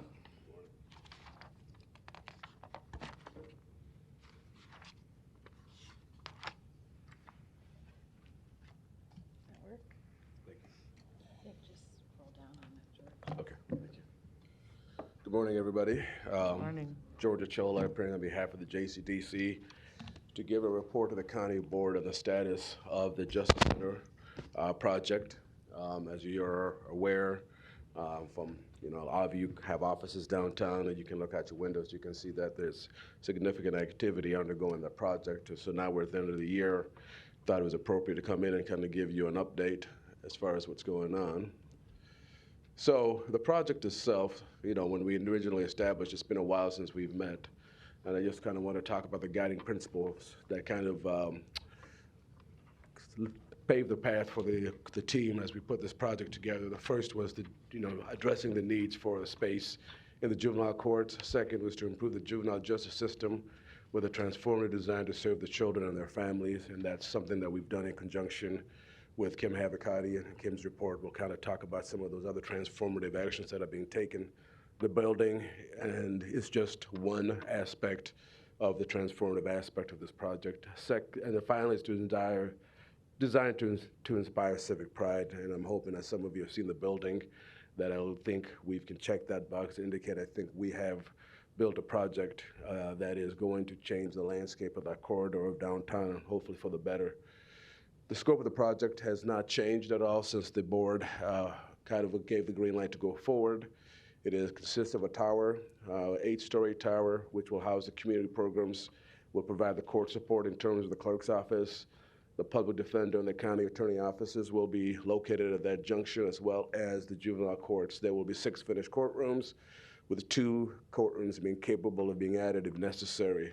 Hopefully, if Kim does yeoman's work, they may not be necessary, but we can cross our fingers and hope that's in fact the case. The youth center is a 4-story facility with 64 finished beds. And then there is a 1723 building, formerly the MUD corporate office. When MUD moved out of there, it was determined that it was probably more appropriate to recall it the 1723, since they were no longer at that location, and they've got their own corporate office in the northwest sector of the community. So that project is a 4-story project, and that's going to house the juvenile probation office, as well as have access to community programs in that location. There's a skywalk. I think everybody can see the skywalk is essentially 95% complete. That connects that project to this hall, as well as the Hall of Justice. The budget for the project has not changed from roughly a year ago when it was adopted.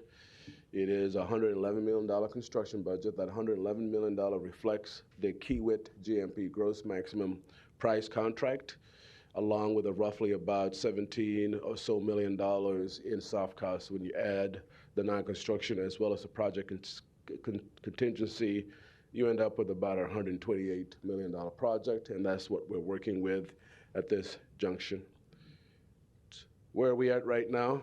Currently, we're at the top, kind of tells you where we're at in terms of expenditures.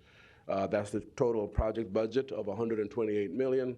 About $111 million of that project is the construction piece, as well as the non-construction being about $17 million. The bottom left is kind of what's been paid out to date. That's the project expenditures to date. So we're about halfway through. We're about 47% of the way through, with $128 million. And then on the bottom right is the Kiewit construction phase, which also shows we're about 45% of the way through with what we've paid out to Kiewit to date for the project. Project status, end of the year in December, the tower. I think I talked about the skywalk curtain wall. The curtain wall is the glass structure or encasement that you see on the tower. That's about 95% complete. The hole has been carved into the Hall of Justice, and that link has been finished. The tower welcome turn is complete, with some areas that are being withheld the material hoist. As far as internally, the drywall framing is on the 6th floor. So we got 8 floors, so we're about 6 floors up on the drywall framing. The overhead mechanical electrical has been placed on all floors. The roofing is pretty well complete, except at the expanded lobby areas. That's where it's in progress. The penthouse is complete, and the level 8 is complete as well. And now we're kind of finishing the air handling units installations. Those are also in progress. As far as the youth center, the steel erection is complete. There's some miscellaneous steel that still needs to be erected, but for the most part, the majority of it's done. The masonry is in progress, the exterior and interior. And what's important is both of these projects now are encased, which means that as winter rolls and the weather gets rougher, we can still continue work internally. So that will hopefully allow us to keep on time with the project. The 1723 building, that got a certificate of occupancy from the city on November 29th, and there's a punch list in progress that Kiewit is working on. I know that the county, the building commission, and the project team have been working with probation to begin the process of making sure that they begin the process of occupying that facility, and we're hoping that's get done sometime in March of next year. As far as the project timeline, I'm not going to go into extreme detail on this, but I think the big picture is the tower, the youth center, estimated occupancy is June of 2023.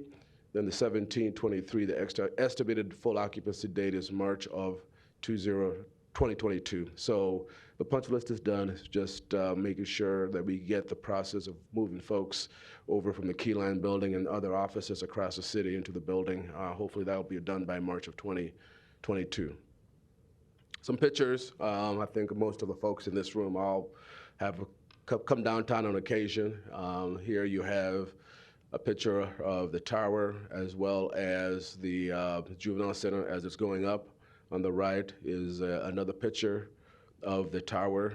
You can see the open space. That's kind of where the elevator and other things are being put into place. Oops, there we go. I kind of like this picture, and I tell you why I like this picture. The one on the left is actually the rendering that's been prepared. That was prepared well over a year ago, and then one on the right is what it looks like. And to me, it struck me how uncanny the rendering on the left and what the actual project looks like on the right looks like. So I think we delivered what we told you we're going to deliver, and I wanted to show that because I think that was really impressive to me, that the rendering and the ultimate product look pretty close. I talked about the 1723. That is a major milestone. That's kind of the first major milestone for this project in terms of the construction. That is complete. On the left is, I'm just going to give you some quick before and afters. And I think, as everybody recalls, the major rehab that was done to this building was in the HVAC system. Completely new HVAC handling system. I think that was a result of COVID and some of the other issues that propped up when this project got rolling.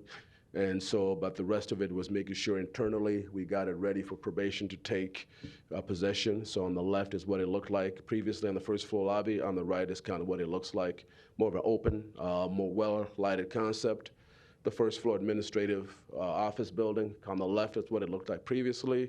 On the right is what it looks like now. And then the second floor, this is where I would call, this was the old MUD boardroom. You see on the left kind of what it looks like, and on the right, what it looks like at this current juncture. The second floor file room, kind of what it looks like when we took possession, and then kind of what it looks like now as we prepare for probation to take possession of the facility.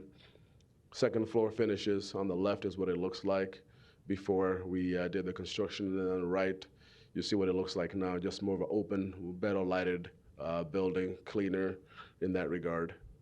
Third floor, this is kind of what it looked like when we kind of gutted it, but on the right is what it looks like as a completed facility. And then the fourth floor, kind of a similar picture, kind of what it looks like, the pantry area before and after. And then the last kind of is the fourth floor office area, kind of how it's been gutted. And then the kind of on the right is kind of how it's been put back together. You know, I know this project is a lot more complex than kind of what I've alluded and what I've given you here. I just kind of wanted to give you a brief update, kind of where we're at. I know there's a lot more details that go into this, and I did not know that this was the proper venue to go into extreme detail. But I think all 7 of you know that we're available. If you want to have a more in-depth conversation or questions to answer, just let me know, and I'll make sure that if I can't answer, that I'll find the individual within our team that can address the questions that you may have about the construction phase of this project. With that, I have kind of given the 50,000 square foot view of the project and kind of where it currently sits, and I will open myself up to any questions that the board may have. Okay, Thank you, George. No questions at this time. Commissioner Morgan? Want to thank you, and I know you make these presentations at our building commission meeting also. On 1723, I want to say it's around 50,000 square feet. Yeah, that sounds about right, yeah. Is that Yeah, about? sounds about right, yeah. What was, if you don't mind me asking, and you don't have to answer unless you kind of feel comfortable with it, the cost over there for what was done totally, and I know you've kept everything on budget. Yep. As of the date. What was it approximately? Oh, God, I didn't think you were gonna ask me that question. You think about it. Let me think about it, but I will email you, but I wanna estimate it was somewhere in the $3-4 million range, somewhere in that range. If that's just the bond money, I know there was additional, CARES Act money that went into there for the air handling unit, but I'll get you a breakdown of what that looks like, but it's on budget. Okay. That's perfect. Thank you. Thank you. Again. All right, and thank you, George. And on the flip side is going to be Ms. Kim Havakati, who's going to give us an update on our programs and services work that's been being done.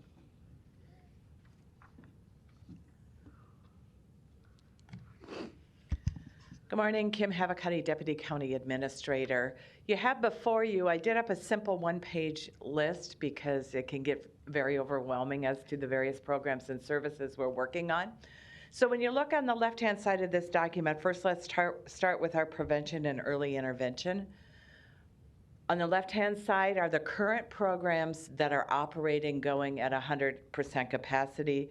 That's our community-based grant funding. If you guys remember, that's $1.3 million that we have going out to 12 different community-based providers in North and South Omaha to do diversionary work and prevention work with our youth. We have our community plan, which is a 4-year strategic plan that we prepared last fall, working with about over 100 different community members to complete that plan as to what our goals are over the next 4 years. We, of course, have our Juvenile Assessment Center where we continue to divert anywhere from 1,200 to 1,500 youth that have law enforcement contact. And then we have our restorative justice programs. So we have mediation programs and family mediation programs that we do. The new initiatives we're working on that are in the beginning phase, some are very close to completion. The first one, the Family Resource Center Network, I know I've spoken to you about that before, which would be a prevention early intervention program for what in the system we call status offenders, but really what that is are youth that do not have law enforcement contact, but it might be school attendance issues, mental behavioral health issues, missing runaway youth issues, in order to get their needs met sooner instead of having to go into the juvenile justice system. We also are working with Metro Community College. They have created an alternative program for our youth that's called the Youth Forward Academy. It's really to get them interested in the trades, to help them get their GED and then interested in the trades through MCC. So job training programs, we've had meetings and are working with Heartland Workforce Development because we know we can talk about, from a prevention standpoint, the needs of our youth, but we also have to talk about the needs of the family. And a lot of the parents of the youth that we are concerned about also need some workforce development skills, so we're partnering with Heartland Workforce Development on that. Last one, of course, is our gun and violence prevention and early intervention program, and you'll notice that's both for prevention and system intervention youth, and that is the grant that you guys just approved today. That was an OJJDP grant that we wrote in June that we were just awarded. It's a 3-year grant, over $900,000, that will be going to community-based providers to put what is known as credible messengers on the street to work directly with our highest risk youth. We should get the funding from that hopefully by the end of January, now that it's been approved. So we intend to start that in March. The other part of that federal grant includes working with some of our key middle schools in the targeted areas to do prevention work in guns and violence. It is an evidence-based program known as the Phoenix Curriculum, and that will be going into the schools through a community-based provider to start working with those youth. Now, with regards to interventions for system involved, like I said, everything on the left are the things we currently have going on that I know you're very familiar with. The new initiatives that we're working on are the stability services we have talked about. Remember, the HOME program is an electronic monitoring program. We have now added services availability that judges and attorneys can use more than an electronic monitor to keep those youth safely at home and stable in the community and not in detention. Those have started within the last about 3 months, 4 months going. We also just had our staff trained both at the Juvenile Assessment Center and at DCYC this past week on an evidence-based screening tool known as the MAZY-2. It's to really screen for mental behavioral health needs so we can try to get at those needs sooner rather than later. And then, of course, our intervention program that I've already talked about. At the youth center, I believe in our presentation last month, we've pretty much talked about all of the current programs. We've talked about the new initiatives with regards to our room confinement grant that we have, the MAZY-2 that's coming in. We did get a psychologist hired about 6 months ago, so we have a psychologist on staff. Only a couple of things to add to this one are two. One is thank you for the ARPA funds for the Douglas County Youth Center so that we can buy tablets for all the youth from an educational standpoint. Also 2 therapists on staff because we know the high needs of our youth, and also to continue funding for the behavioral health initiative because we know how important they are. The last thing we were also given for the Douglas County Youth Center, we call it a virtual reality grant, but it is a $425,000 3-year grant through the Bureau of Justice Administration to bring in virtual reality concepts into the Douglas County Youth Center as a de-escalation technique for our youth in room confinement, also as a positive youth development technique when youth have been good, and it is just like it sounds. It is the virtual reality goggles. It is working on the mindfulness. Along with this grant that we just got is also one more therapist, so we will have a therapist that will be directly involved with this project. And the last part of that $425,000 grant includes an evaluation, a very extensive external evaluation. We are the only facility in the country, even at the adult level or the juvenile level, that are trying to implement some virtual reality type of mindfulness techniques into our youth in the facility. So there's a lot of interest at the federal level as to how this interacts with the mental behavioral health needs. And then our systemic things, we've talked about before. The only thing I wanted to add to that one is we are still waiting to hear on our 2021 Title II Racial and Ethnic Disparity Grant. We are a non-participating state, and the OJJDP has not allotted that funding yet. We hope to hear in the next 30 days. If we do, that would be another $980,000 for racial and ethnic disparity work. So that's where we're sitting currently. I'll gladly answer any questions. Commissioner Friend? Thank you, Madam Chair. Kim, thank you for the information. I've seen a lot of this, and you and I have talked at a cursory, on various occasions, a cursory standpoint on a lot of this, and I always appreciate your knowledge and information. I was going to ask you, I always believe in options when it comes to public policy making. I think Washington could probably take some guidelines in that regard in a lot of different ways, but that I digress. I believe in options in public policy making, especially if we have options to drive efficient public safety. One of the things that you and I and others will talk about with you is when it comes to rehabilitation of young citizens, the program metrics are important to judge the pure value that can be tracked. So those options are important when you look at those metrics and you understand how to read the statistics. Can we identify the current programs in place? I think we have statistics and we know how those programs are actually working, and you and I have talked about some of those. What I wanted to ask is, obviously, if we obviously track or have a thought process to track the new initiatives, that we're going to put in place, some of those have practical applications in other jurisdictions around the country, right? I mean, we're not reinventing the wheel all the time. Some of these are Correct. Some of these are our ideas and yours and stuff, but some of them have practical implication or application. Do we? Can we expect on a quarterly or an annual basis to actually analyze these when they get implemented? So we can, and again, reading statistics is an art, but can we expect that on a quarterly basis? Can we expect it on an annual basis? So when we put all of this stuff in, how do we as a board, aside from getting off to the side with you and talk about the success stories, how are we going to do that? What's the strategy associated with that? Well, for every new program or initiative we're doing, we're setting up a database in order to track the data from it. Now, yes, we can report out every quarter. I think probably the first 6 months to a year, it will be more the demographic data. I don't think we're going to get to outcome data as to a particular service and the effectiveness for probably 12 to 18 months till we get enough data there. But no, every new initiative has a new database or new information system that we are collecting it in so that we can make sure and track everything appropriately. Do you worry? I don't think.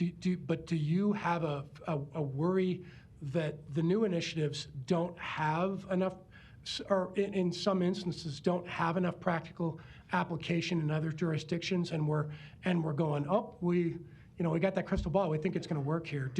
Does it keep you up at night, or it doesn't? That piece doesn't keep me up at night. There's other things that do, but that piece really does not keep me up at night.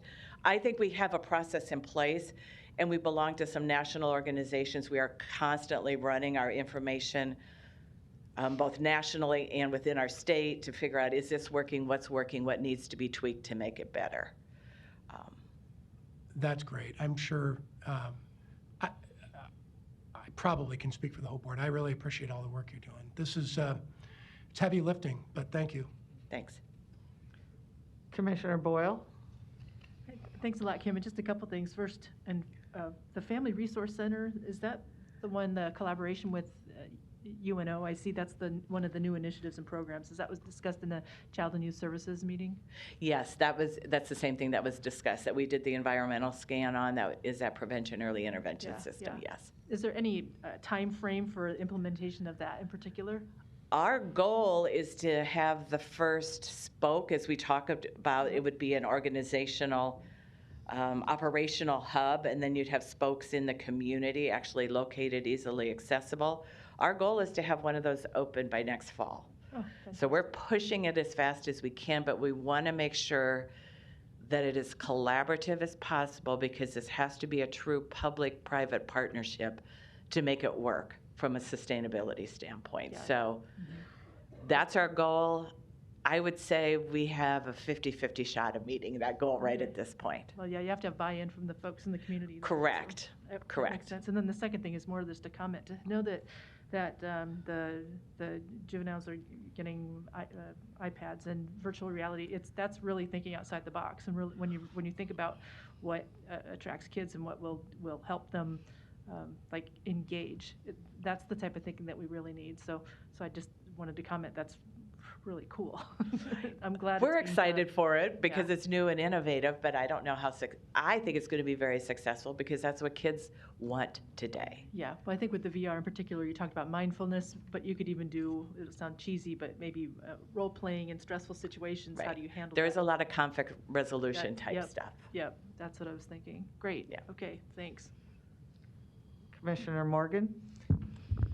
Kim, I just want to, and as Commissioner Friend said, I thought he was speaking on behalf of the board, but I think I am too. I just want to thank you for how much you care about the future of the young people that are at our youth center and what you've done these past few years. You've really made a difference, and I just really appreciate that caring and passion that you have for this job in the future of our young people. So thank you so much, and wish you a really happy new year. Thank you, Commissioner. Some people call it stubbornness, but that's okay. I'll take the passion, compassion. Commissioner Garcia? Morning, Kim. Morning. First, let me commend the partnership with Metro Community College and the Alternatives to High School Completion program.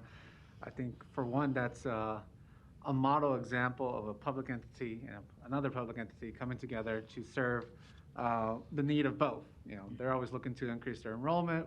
We're looking to get our youth on positive pathways, including the trades. And so I think that's amazing. Thank you for leading that effort along with your staff.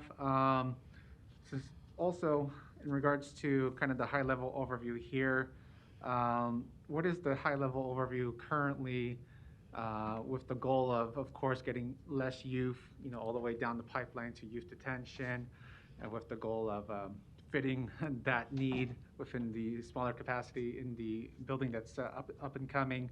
How are we trending currently, and where do we want to be, you know, in 1 or 2 years when the new youth detention center is launched and open? So how is that going? Our goal is a 64-bed facility. To appropriately operated facility, you like to be at 80%.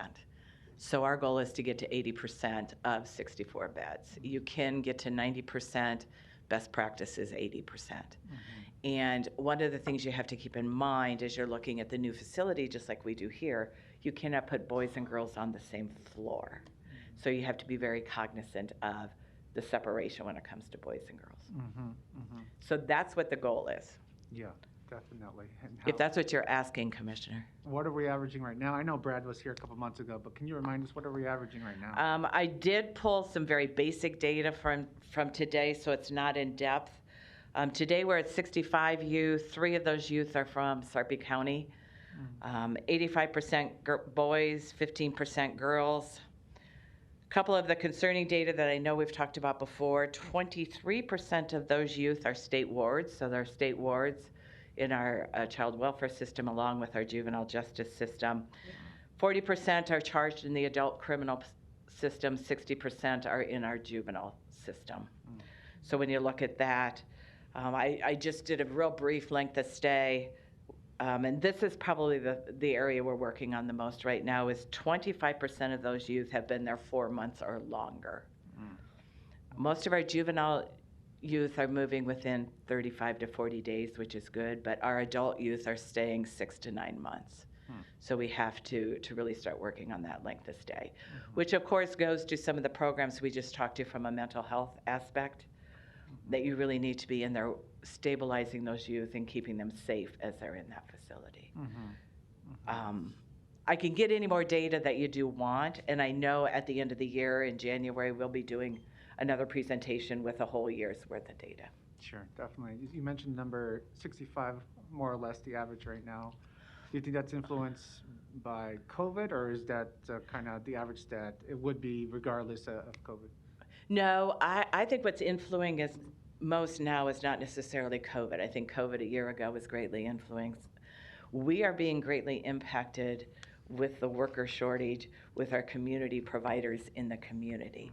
So a lot of the places that our youth would go to from detention, I mean, I can think of 2 of them right now are running at 50% capacity because they can't get the staff to keep their staff safe and the youth safe and to run a full capacity. That backs everything up into the system. So until we can get those facilities back running at 100% capacity, we're all feeling the repercussions of it, Commissioner. Sure, definitely. And just last comment, I know we definitely both agree that the goal is to have our youth not be in youth detention. So, you know, efforts like the new grant 1 minute. that was approved with OGADP, you know, leading in the efforts of prevention intervention, especially being one of few that were selected nationwide, our city. So I want to commend you on that. Those are the efforts that I love to see on the prevention intervention side. So thank you for leading that grant effort. Thank you. All right, no other lights? Thank you, Kim, for Thanks. being here. With that, go ahead. Is this a presentation that we can comment? Yes? Thank you. Larry Storer, 5015 Lafayette, Omaha 68132. As I recall, we were not allowed to vote on this building complex, But I want to expand on my earlier comments by using some of the words in this nice propaganda piece. Progressivism is a modern term for Marxism. Yes, it means other things too. However, I want to say something about some words here. We constantly hear these words repeated, even across the nation. Restorative justice. Excuse me, common sense says that that is refuting our justice system. If we have to restore it, you are claiming that we don't really have a justice system. That's what Marxism does. Down at the bottom, we have cultural inclusivity. Nice, peachy keen words and theories, practices at the new center. Excuse me, if you're not including somebody, particularly in a justice center or a Douglas County detention center or a prison, there are laws against that already. We do not need more touchy-feely programs that skirt around the failure of our justice system. That's what Marxism does. Stability services for home programs. A lot of these programs that we're paying for out of our pocket are programs that should have been done in the home. Yes, there are many reasons why there wasn't, but government tends to take, progressivism tends to take that responsibility out of the hands of the people that should be doing that, and it comes out of our pocket for it. So why are we at 100% capacity if these programs work? That's my point. Statistics aren't the answer for everything. These words are things that do not exist. They are not in the biological framework or phylum, whatever you want to call it. They're words. They're not animal kingdom. So let's stop using them and get back to common sense. Thank you. Any other questions or comments? We'll move to committees, the first being the finance, the budget report as presented. And then we have one resolution approving the payment for the ARPA funding to the Building Commission for COVID-19 related cleaning for county offices and departments in the amount of $24,859.92. Is there a motion to approve? Motion by Commissioner Morgan, second by Commissioner Rogers. Any questions or comments? Please vote.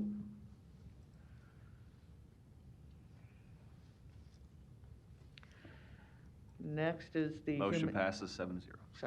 Human Resources, weekly personnel from civil service as presented, and then no legislative items.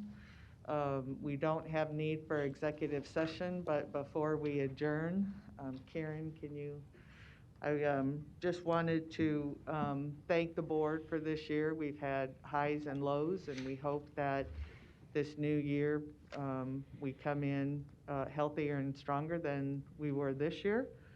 And as we part today, I just want to leave you with a little piece of my heart and give you for your Merry Christmas and Happy New Year.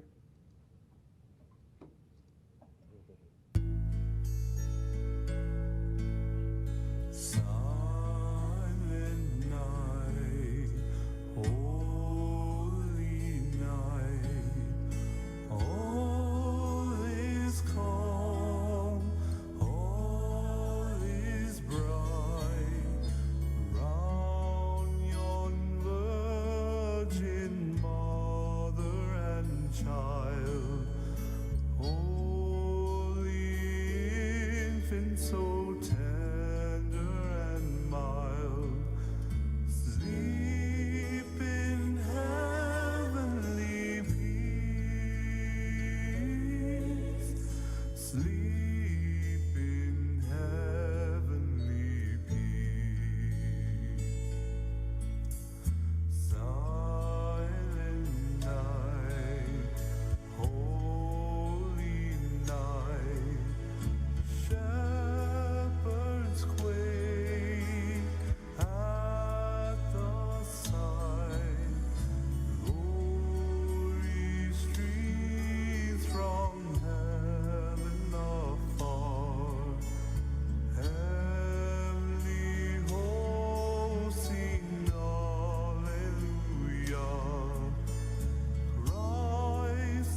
we have a motion to adjourn?